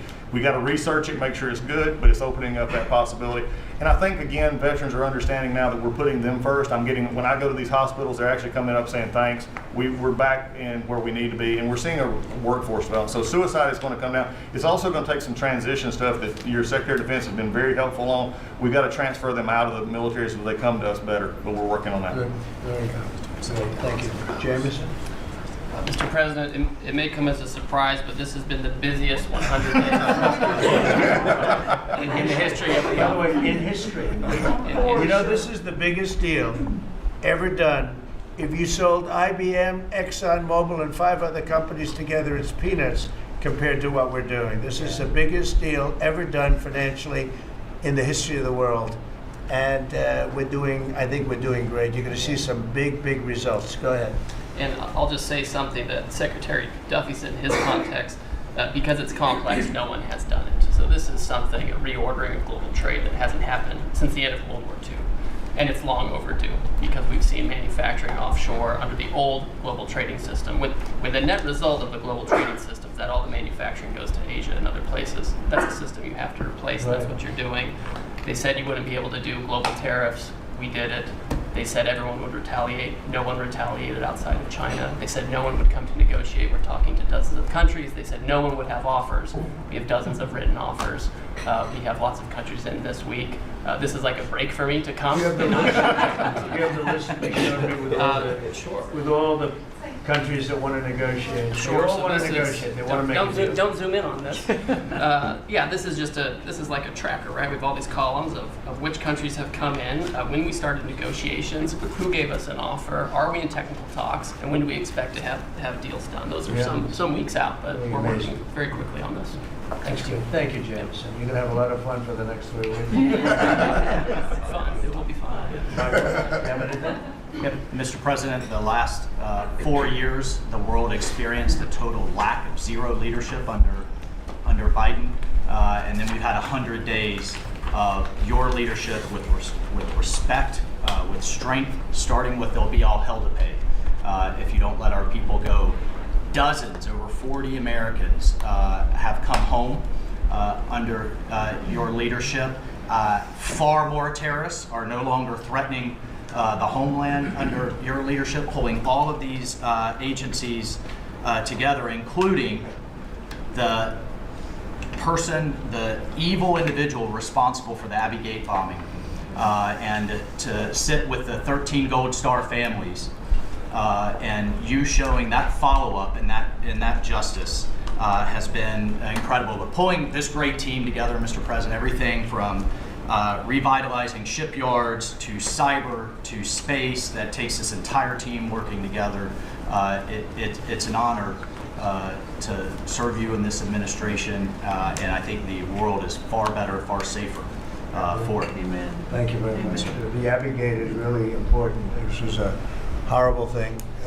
Destroyed the image frankly, of the Biden administration. What happened there was a disgrace. It should have never happened, and Pam is working very much on prosecuting that person. We have the person, and he'll do well. I have no doubt about it. Thank you very much, Michael. So the CIA, I don't know, Radcliffe, I don't know if he's going to say anything. He's probably the one person here that's not allowed to talk about the great job he's done, but go ahead anyway. Mr. President, as you know, at your direction, the CIA has deployed our unique covert action authorities in various places and continents to successfully advance your national security and foreign policy priorities, to advance peace, to end wars, to take terrorists off the battlefield, and to keep illicit drugs from coming into this country and harming Americans. Unfortunately, as much as I would love to detail your accomplishments in that regard, we can't do so in front of this crowd. But you and I both know, Mr. President, that you have had a profound positive impact on America's national security posture, and Americans are safer because of your leadership. What I can talk about publicly is, as has been mentioned, the CIA provided the intelligence that led to the apprehension of the Abbey Gate bomber, who is now being prosecuted by our great Attorney General and providing a measure of justice to those 13 families that suffered as a result of that disastrous Afghanistan withdrawal during the last administration.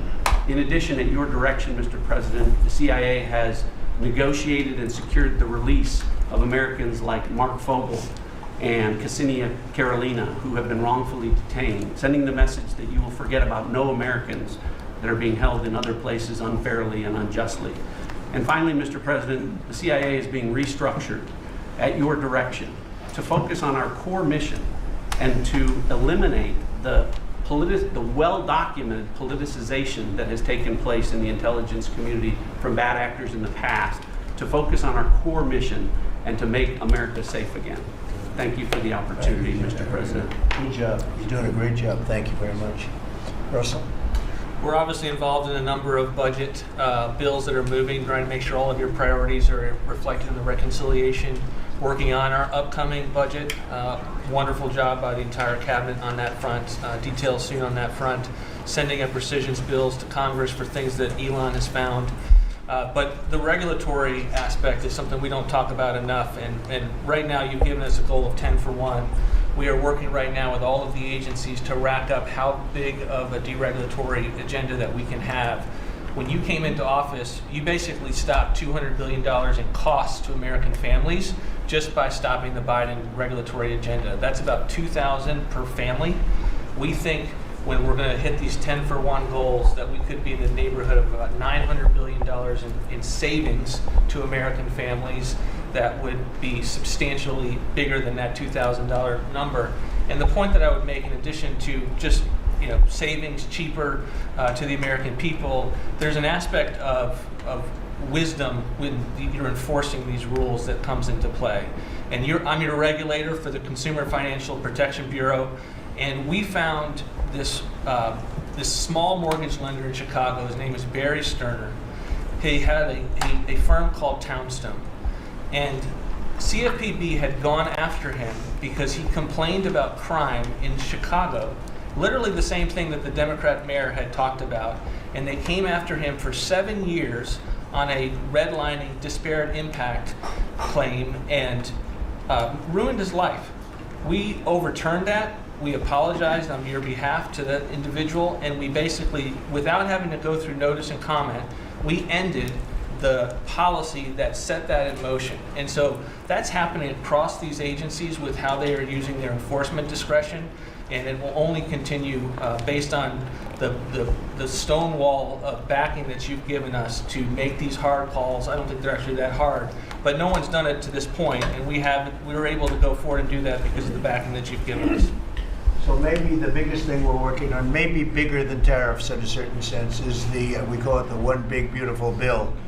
And that's wielding its way right now through the Senate. And John Thune has been actually amazing. And the Speaker has been so great, Congress. Mike Johnson has been really two guys that they get along great, and it's just been a beautiful, unified attack really, because we have to attack because the Democrats are trying to stop it at every turn. It would mean a 58% tax hike if they were successful, and lots of other bad things beyond the tax hike. But with us, it'll be the biggest tax cut in American history. How are we doing with the bill? We're doing great. We're day in, day out, hour by hour negotiations to make sure your stuff is in there, and to make sure we have the border resources, the defense resources, and to save the American people some tax money and make sure all those tax cuts that you ran on are in there that help get people back into the workforce. And I think we're making a ton of progress. I think we're doing well. Like I said, the biggest tax cut in the history of our country. And it would be the biggest tax increase if the Democrats are successful. They're the only people I've ever seen running for office where they want to increase taxes, but this would be a 58, maybe a 60% tax increase, unsustainable for the American people. Thank you very much. Great job. Susie, the most powerful woman in the world, they say. I agree with that. I agree. I'll be brief so you can hear from these amazing people.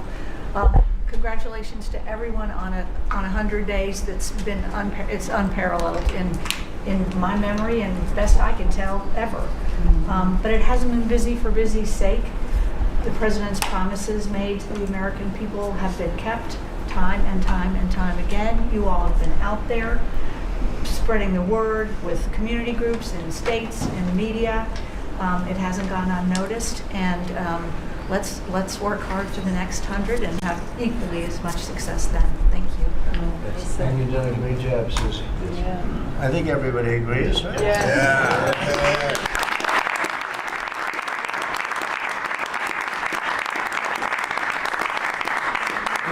Do we have anybody that disagrees, please? In front of the media. In front of the media. Please raise your hand if you have the courage to do so. Anyway, go ahead. Yes, sir, Mr. President. Thank you. And you made it very clear that you wanted to put America first. And also from day one, you wanted to make housing affordable again, because we do have a housing affordability crisis in our country. And so at HUD, we've been cutting all the red tape and bureaucracy as it pertains to housing affordability and unleashing creativity of our builders and developers around our country and restoring local control. We took down the affirmatively furthering fair housing rule, as you know, which was a zoning tax from Washington. So no longer will Washington be picking winners and losers, but localities and elected officials in different states and cities will have that flexibility. Also, you alluded to securing the border, and such a great job has been done with all of our partners at the table. And at HUD, we want to make sure that the resources that we have now, which is American taxpayer dollars, in the Biden administration, they prioritize illegal aliens over the American people. And so we signed an MOU with Secretary Noem at DHS to make sure that HUD-funded housing only goes to American citizens and no longer will it go to illegal aliens coming across our border. We have about 9 million people living in subsidized housing in our country. 59% of illegal alien families use some sort of welfare program, costing us $42 billion a year. And so we have prioritized American and American people only to live in HUD-funded housing. And also to make housing affordable, we also signed a partnership with Secretary Burgum at DOI to use underutilized federal lands, as you campaigned on and promised, to identify those lands to build affordable housing in our country so that people can realize the American dream. We also restored biological truth, as you did in sports. We have the equal access rule at HUD, which we took that rule down to ensure that at women shelters, that those that enter those shelters would be of the same sex, and that we would protect the ladies of our country. No longer will those that identify as women but are not women be able to enter our shelter, so that we can protect the ladies that we serve. Along with our DOGE task force, we identified over $2 billion in savings. At HUD, $260 million at HUD were just in contracts, $4 million were DEI. And so we took those contracts down and de-obligated and sent back $1.9 billion back to the Treasury for the American people. Again, we want to be good stewards over the American taxpayer dollars. And so, Mr. President, thank you for your leadership in this. And we have a tremendous team at HUD, and I'm so grateful to be part of this team around this table to take care of the American people. And I consider it a great honor and humble to do so. Good job. Yes, sir. Thanks. Yes, sir. Appreciate it. Brooke? Well, I'm not sure if anyone's heard, but the price of eggs is down. I know it's news. Listen, sir, today on as we celebrate the 100th day, I think that it's just such a joy and an honor to continue to do this work. So thank you for that. We have been obviously very focused on the cost of groceries, specifically eggs led the way, as you have so eloquently discussed over the last few months, and we're holding tight on a very significant decrease, which is great. And investing where we need to there. As I mentioned before the press came in, we have had a massive issue with Mexico on water, getting water to our farmers along the border for decades. When I worked in Texas 25 years ago, we were fighting with the Mexican government over the water then. You got involved about 2 weeks ago. That evening I started conversations, and as of just a few days ago, thanks to Secretary Rubio's great deputy secretary and I have been negotiating, and we hit the best deal, I believe, in history on behalf of our farmers, and thanks to your leadership and your strength on that. And that's a really big deal long term for those farmers in the southern part of the country. On the energy side, I know we've got Secretary Burgum and his partner Secretary Wright, but we often forget that agriculture has a major piece of the energy dominance agenda, not just timber, not just minerals, but biofuels. So we continue to support that great leadership coming from those agencies and doing hopefully our part as well, and they've been incredible in that. Our farmers have been hurting under the Joe Biden administration. There was a 30% increase in the cost of input, so the cost of doing business for these farmers over those 4 years. When we left the White House the first time 4 years ago, we had a $0 trade deficit with our agriculture products. After 4 years of Biden, that hit $50 billion because they just didn't make an effort.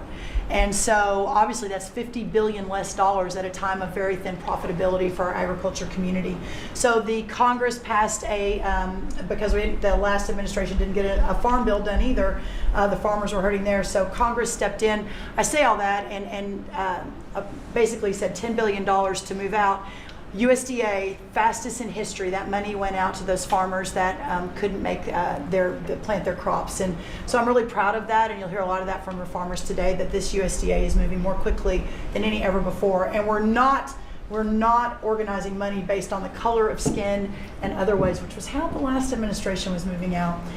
We've canceled $6 billion in contracts thanks to our great friend Elon Musk and his Doge team. A lot of those were DEI, gender, studying transgender mice. Who knew? The racism in pest management, we've canceled all of it. We're going through a major restructuring. USDA is one of the biggest agencies. It's sort of a catch-all. And we're really downsizing and aligning around putting farmers first, which is really important. A big part of USDA though is food stamps. It is perhaps one of the largest, if not the largest, welfare program. And it's a supplemental nutrition program.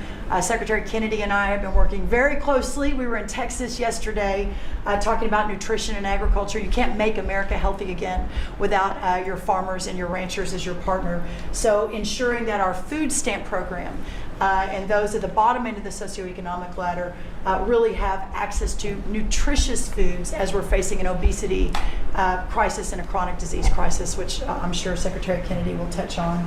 And the final thing I'll say is this morning, Secretary Noem and I, together, and I brought a picture because I think this is important and it goes to why we're here. This is a South Dakota ranching family named the Mods. They are a fifth generation ranching family. Charles Mod, in his 30s, bought the ranch from his granddad, I'm going to show the press, when he was 17 years old. Those beautiful children, Lyle and Kennedy, his wife Heather. Under the Biden administration, they had, of their several hundred acre operation, they used about 20 acres and had a fence that had been there since 1910 when their family took over the ranching operation. There had never been really any problem that had been brought to their attention. Perhaps there was a minor dispute over, again, 20 acres.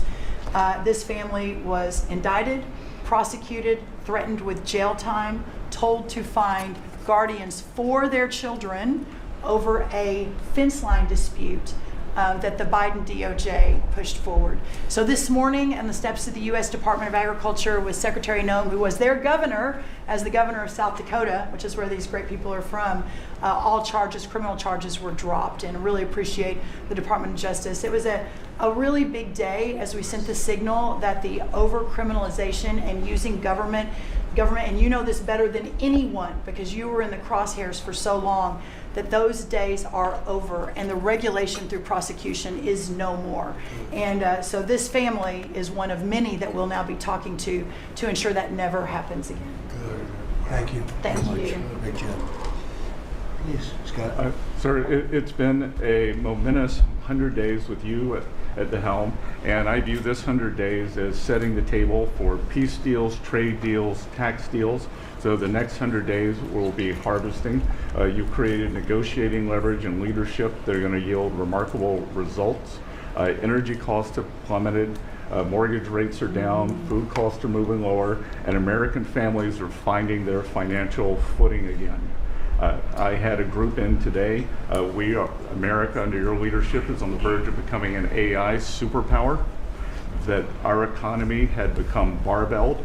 We had high tech and finance on one side, natural resources led by energy, which the previous administration tried to kill on the other, and you're filling in between with precision manufacturing that we're going to be bringing back through good trade policies, good tax policies.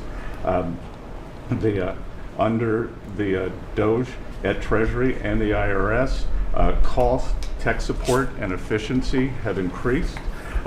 We have the IRS revenues are up, and thanks to the young man sent over by DOGE, the IT update that began in 1990, which was begun before he was born, is going to be finished during your term. So trade, you couldn't make it up, trade, taxes, and deregulation, the one big beautiful bill under your leadership. Speaker Johnson and Leader Thune have done a great job, but they have you as a closer on many of their members. And I'll just close by saying economic security is national security is economic security, and it's never been better. We're rebuilding it, and as I said last week at the IMF and World Bank conferences, America first does not mean America alone. Under President Trump, it means leadership. Yeah. Well said. Thank you. Are you busy enough? He's doing a great job. Thank you very much. Mr. President, thank you, and thanks to the cabinet. So at the risk of insulting everybody else at the table, I believe that I am the youngest member sitting at the table. And it occurred to me that from the time that I was born to the time that Donald J. Trump was inaugurated just a few months ago, we went from, again, 40 years, we went from the world's manufacturing superpower to one in which we depend on the People's Republic of China to make the things that we need. We went from the proudest military in the world to one in which we failed to meet our recruiting goals. And we went from one in which bipartisan border policy was the consensus of both Democrats and Republicans to one in which we allowed 20 million people to run roughshod illegally over the countryside, causing crime, causing a stress in the welfare system. And again, that happened over the lifetime of the youngest member of the cabinet.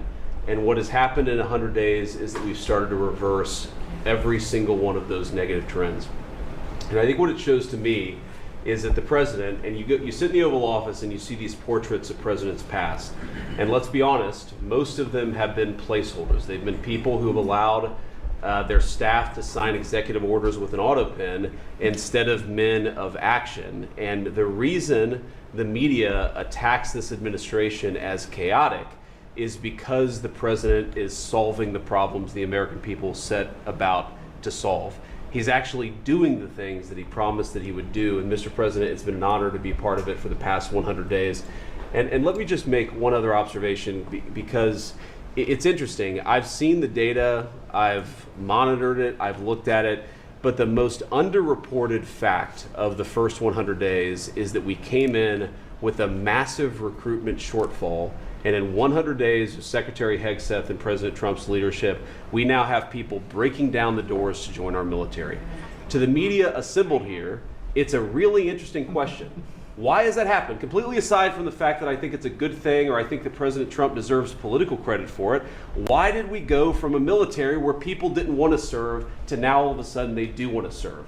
That's a story you guys should cover, but compared to that, how much time have you instead focused on the fact that we deported an MS-13 gang member with a valid deportation order, and why is it that the press is so focused on the fake BS rather than what's really going on in the country? I think that what we've shown, sir, is that you can do a lot. You can do a lot in 100 days, but you've also unfortunately revealed that too much of the American media hasn't learned the lessons of the past 40 years. Thank you, sir. Thank you. Thank you. Pam? Please. President, your first 100 days has far exceeded that of any other presidency in this country, ever. Ever. Never seen anything like it. Thank you. Your directive to me was very simple: make America safe. And despite that, we've still been defending over 200 civil lawsuits filed against you. On top of everything else, I think I'm representing every one of you in this room in some capacity. And no, you will not be arrested by the U.S. Marshals. Over 200 lawsuits, over 50 injunctions. And now we've got multiple cases in front of the Supreme Court, and we will succeed, and we are doing great in front of the Supreme Court, President, and we'll continue on with that. I was at DEA yesterday, and they said to me, you, Donald Trump, have taken the handcuffs off of DEA agents. And as a result of, since you have been in office, President Trump, your DOJ agencies have seized more than 22 million fentanyl pills, 3,400 kilos of fentanyl since you've been your last 100 days, which saved, are you ready for this, media? 258 million lives. Kids are dying every day because they're taking this junk laced with something else. They don't know what they're taking. They think they're buying a Tylenol or an Adderall and a Xanax, and it's laced with fentanyl, and they're dropping dead. And no longer because of you, what you've done.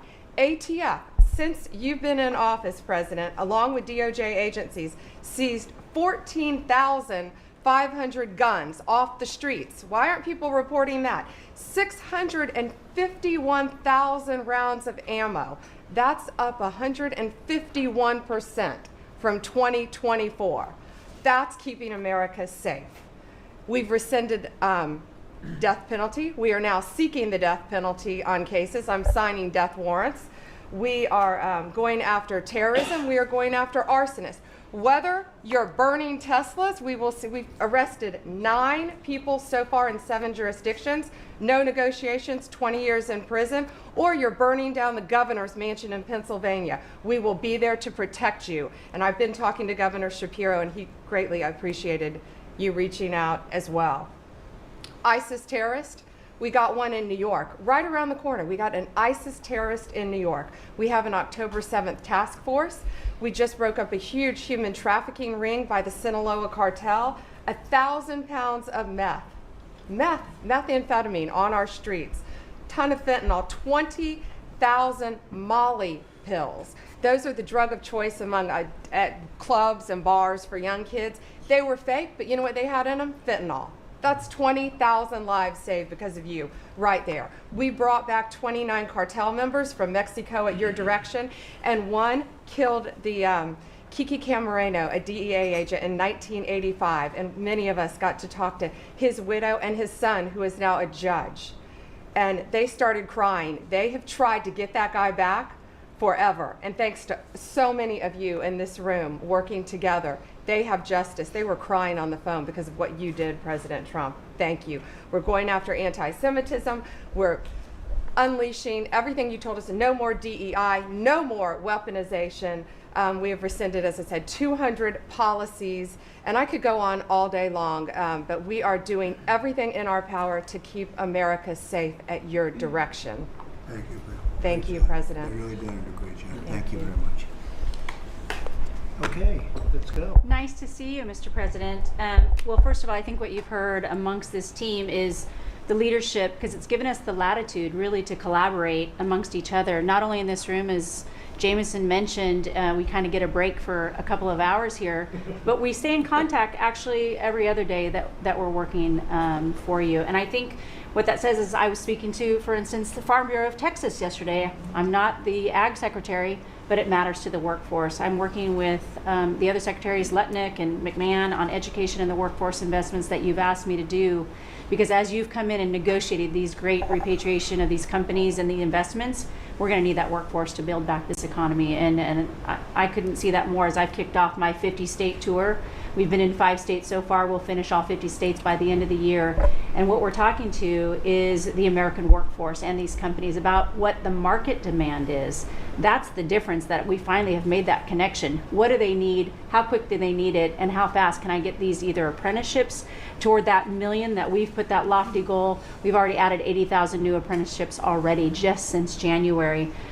So at the Department of Labor, that tour is kicked off, and I couldn't be more honored to be on the ground and see my colleagues that we're passing in the skies, but we're on the ground together because we're all collaborating together. One of the things that we're talking about, illegal immigration, I have put states on notice. I warned all 50 governors that if they continue to reward illegal immigration by treating unemployment benefits as a handout, they're going to lose their federal funding as well. We can no longer continue to give unemployment insurance to illegal immigrants. And so I've let those governors, and I sent out that letter last week.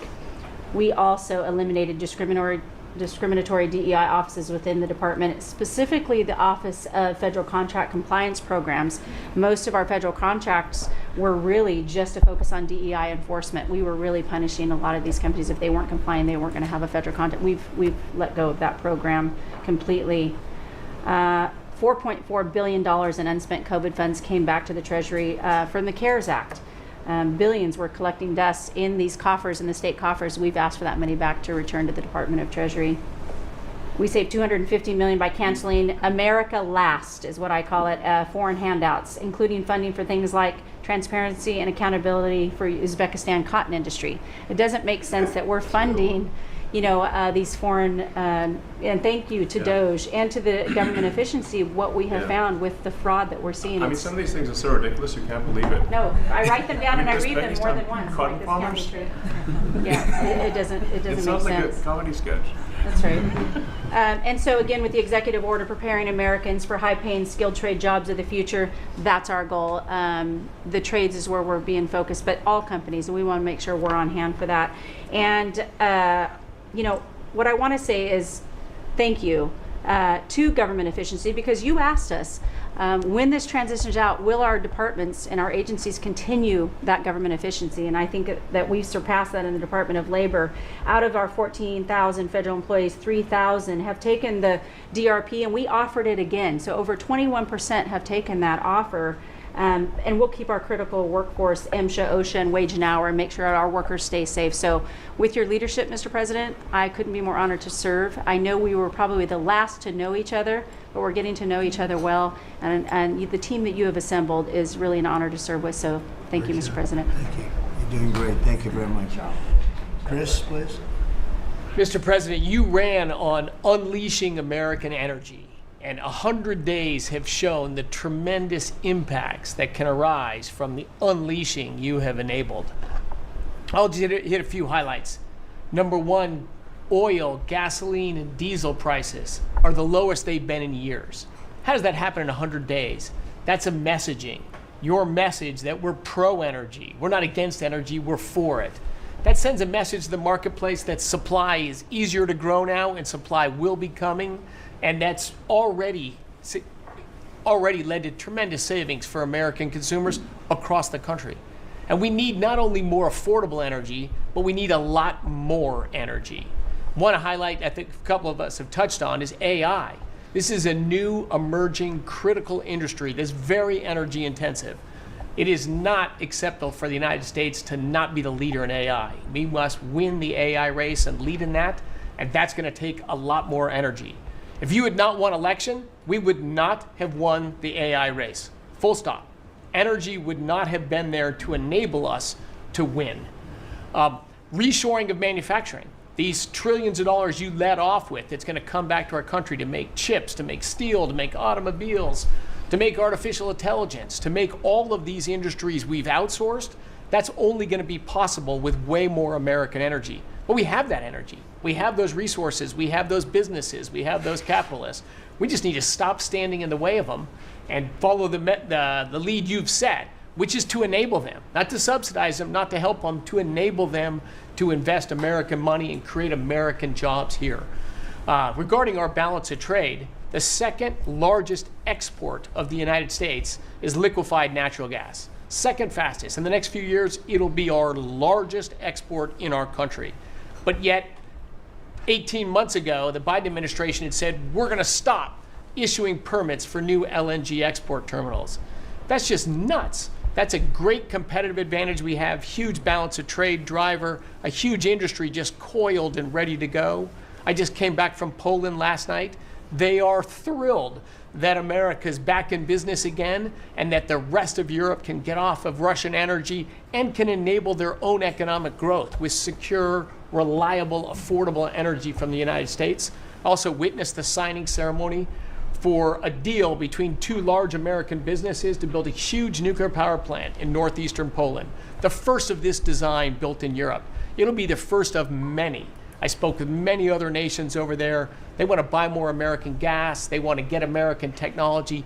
They want to have a partnership with us. And they shared the message I delivered to Europe in my keynote remarks is that unleashing energy is the way you make your society safer, more prosperous, more free, and that these sort of over-the-top climate alarmism doesn't do anything to help the environment of our world, but it does impoverish people, it does reduce the security of your nation, and it makes you weaker. I think that's a constant message many of us around this table have brought to Europe. We want our friends in Europe standing up again and leaning in.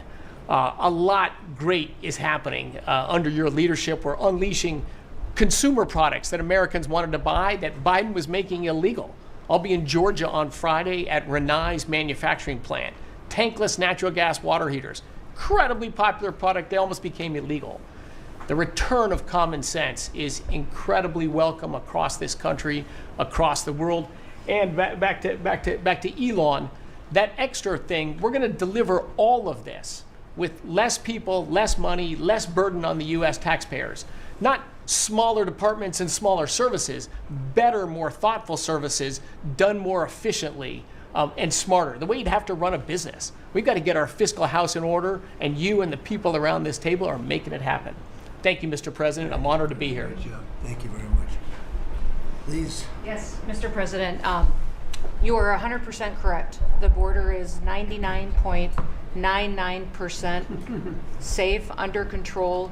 You have completely reversed the entire situation. In fact, the day before yesterday, I was down in El Paso, and those Border Patrol agents are so impacted by how you have changed things in a year. They have put up huge pictures that say, under the Biden administration, the mobs of people that were pushing through razor wire and trampling children, and the chaos and the violence that was happening at that same location, they have a picture there that says, this is what the Biden administration looks like, and this is what the Trump administration looks like. It's peaceful. People who do business between Mexico and America are coming through. They're doing it legally. They're following the law, and it's all because of what you've done and what you've empowered them to do. The recruitment for Border Patrol is through the roof.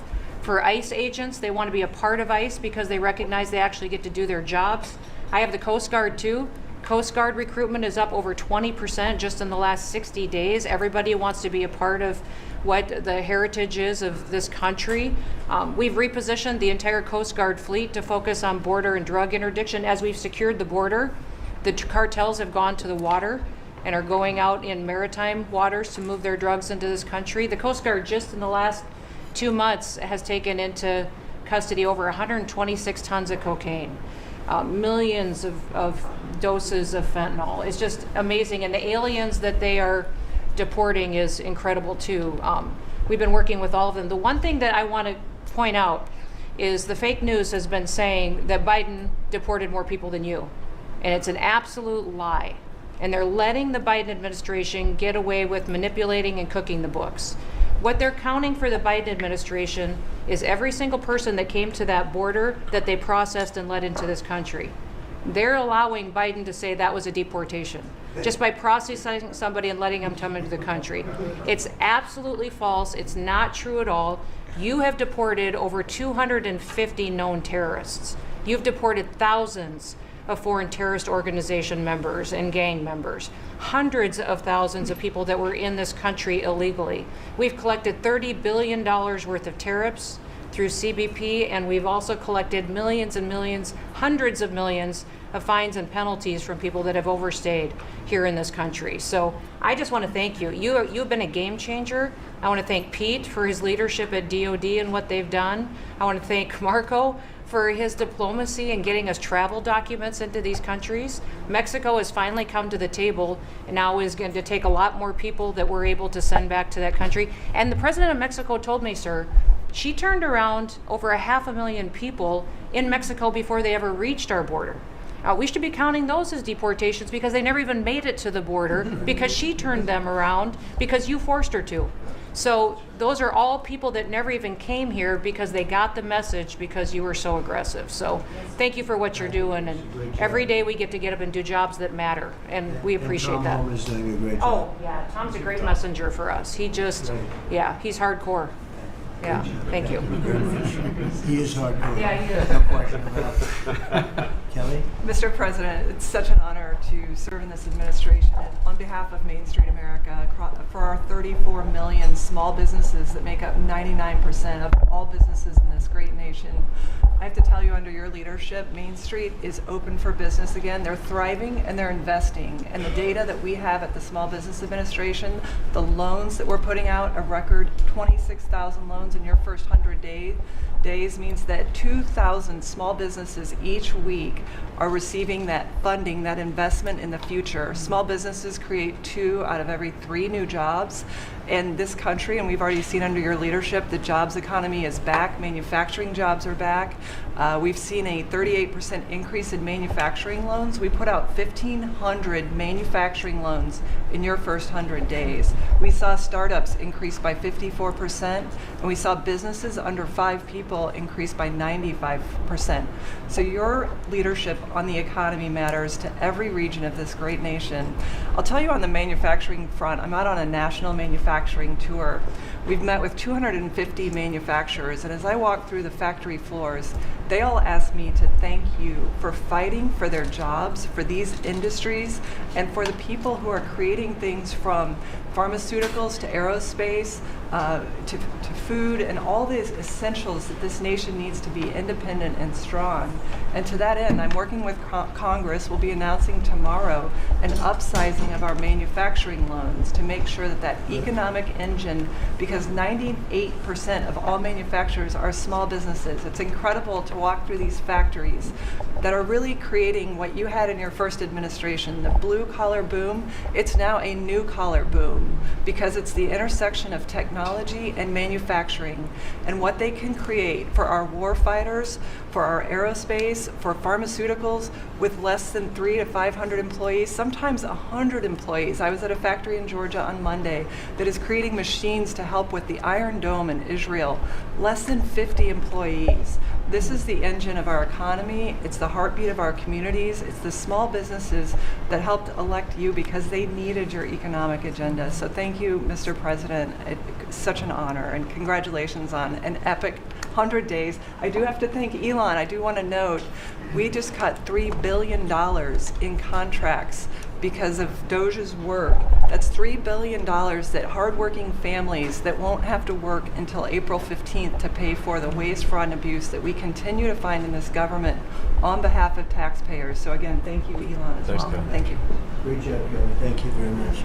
Elon, I love the double hat, by the way. Yeah, thank you. He's the only one that can do that. You don't get away with it. Well, Mr. President, you know, they say I wear a lot of hats. And as you can see, it's true. Even my hat has a hat.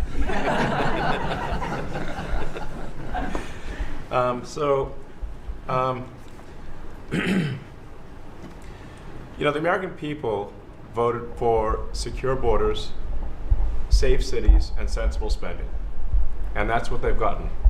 Tremendous amount has been accomplished in the first 100 days. As everyone has said, it's more than has been accomplished in any administration before, ever, period.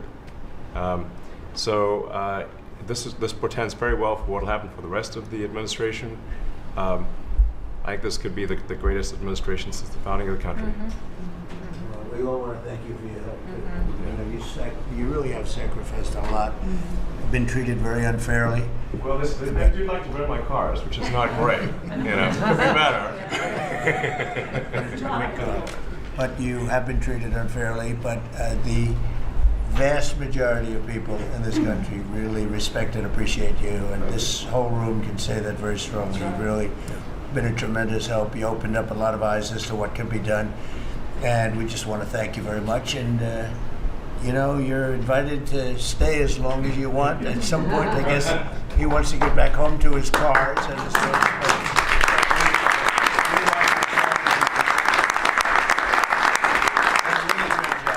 You've done an incredible job. $150 billion. Think of this. Yeah. 160 now. Yeah, 160. And they said, oh, it could have been more. And a lot of stuff is being worked on. That number could be doubled and even tripled. A lot of things are being worked on that we don't count yet because it's not quite there. But you've done a fantastic job, and we appreciate it very much, Elon. You know Thank you. It's also an honor to work with your incredible cabinet. I just like to say thank you, everyone, for your, it's great to work with you. Thank you very much. Thank you. Mr. President, congratulations on this truly historic first 100 days of your administration, really only made possible by your focused leadership on delivering the mandate the American people gave you. You've empowered all of us to deliver that mandate, and I'm grateful to have the privilege of leading the intelligence community towards ending the weaponization, politicization of the intelligence community that's gone on for far too long. And building out what is truly a lean and agile and effective intelligence community that is helping you deliver that promise to the American people of safety, security, and freedom. So, Mr. President, I'd like to highlight just 3 of the areas where we are helping to support your leadership and your work in making America safe again and bringing about these changes. First of all, because of your designation of cartels as foreign terrorist organizations, I took immediate action with our National Counterterrorism Center to prioritize their focus on those terrorists and gang members who are trying to enter our country through legal or illegal means, and to seek out those who already are here in our country because of the Biden administration's 4 years of open borders. We've been working very closely with your great Attorney General's team at the DEA to get these known cartels into our systems, to be able to stop them at the border, and turning over names to Department of Homeland Security and the FBI to be able to find those who are already here in our country. Just the other day, we found 700 alien terrorists who have ties to MS-13, Tren de Aragua, and the Sinaloa cartel. Just yesterday, our NCTC identified almost 600 individuals with ties to other terrorists who came through our borders illegally, claimed asylum, and under the Biden administration were paroled here within our borders. Secondly, Mr. President, like too many organizations in the federal government, the ODNI has become very bloated with too much waste and abuse going on within the organization. We've done a few immediate steps. We are doing more. The ODNI is 25% smaller and more lean today than it was when I walked in the door and when you took office. Secondly, we have just this morning actually shut down a human capital office. As soon as you issued the executive order to stop all DEI activities, we did that, shut down the DEI office. We discovered this human capital office that was essentially a slush fund for DEI initiatives, hidden under the guise of human capital, that closed down this morning, saving taxpayers $150 million. We'll soon be announcing an additional $2.6 billion in savings with other programs and contracts that do nothing to ensure our national security interests. And lastly, we're working every day to hold the deep state accountable, to end the politicization, weaponization of the intelligence community. This past week, I sent 3 criminal referrals for illegal and unauthorized leaks to the media of classified intelligence for prosecution. We have 11 more that are under investigation. We've revoked, at your direction, 67 security clearances, and we continue the work of declassifying documents, as we have already around the JFK assassination. We have more coming for the assassination of Bobby's father, Senator Kennedy, and MLK assassination.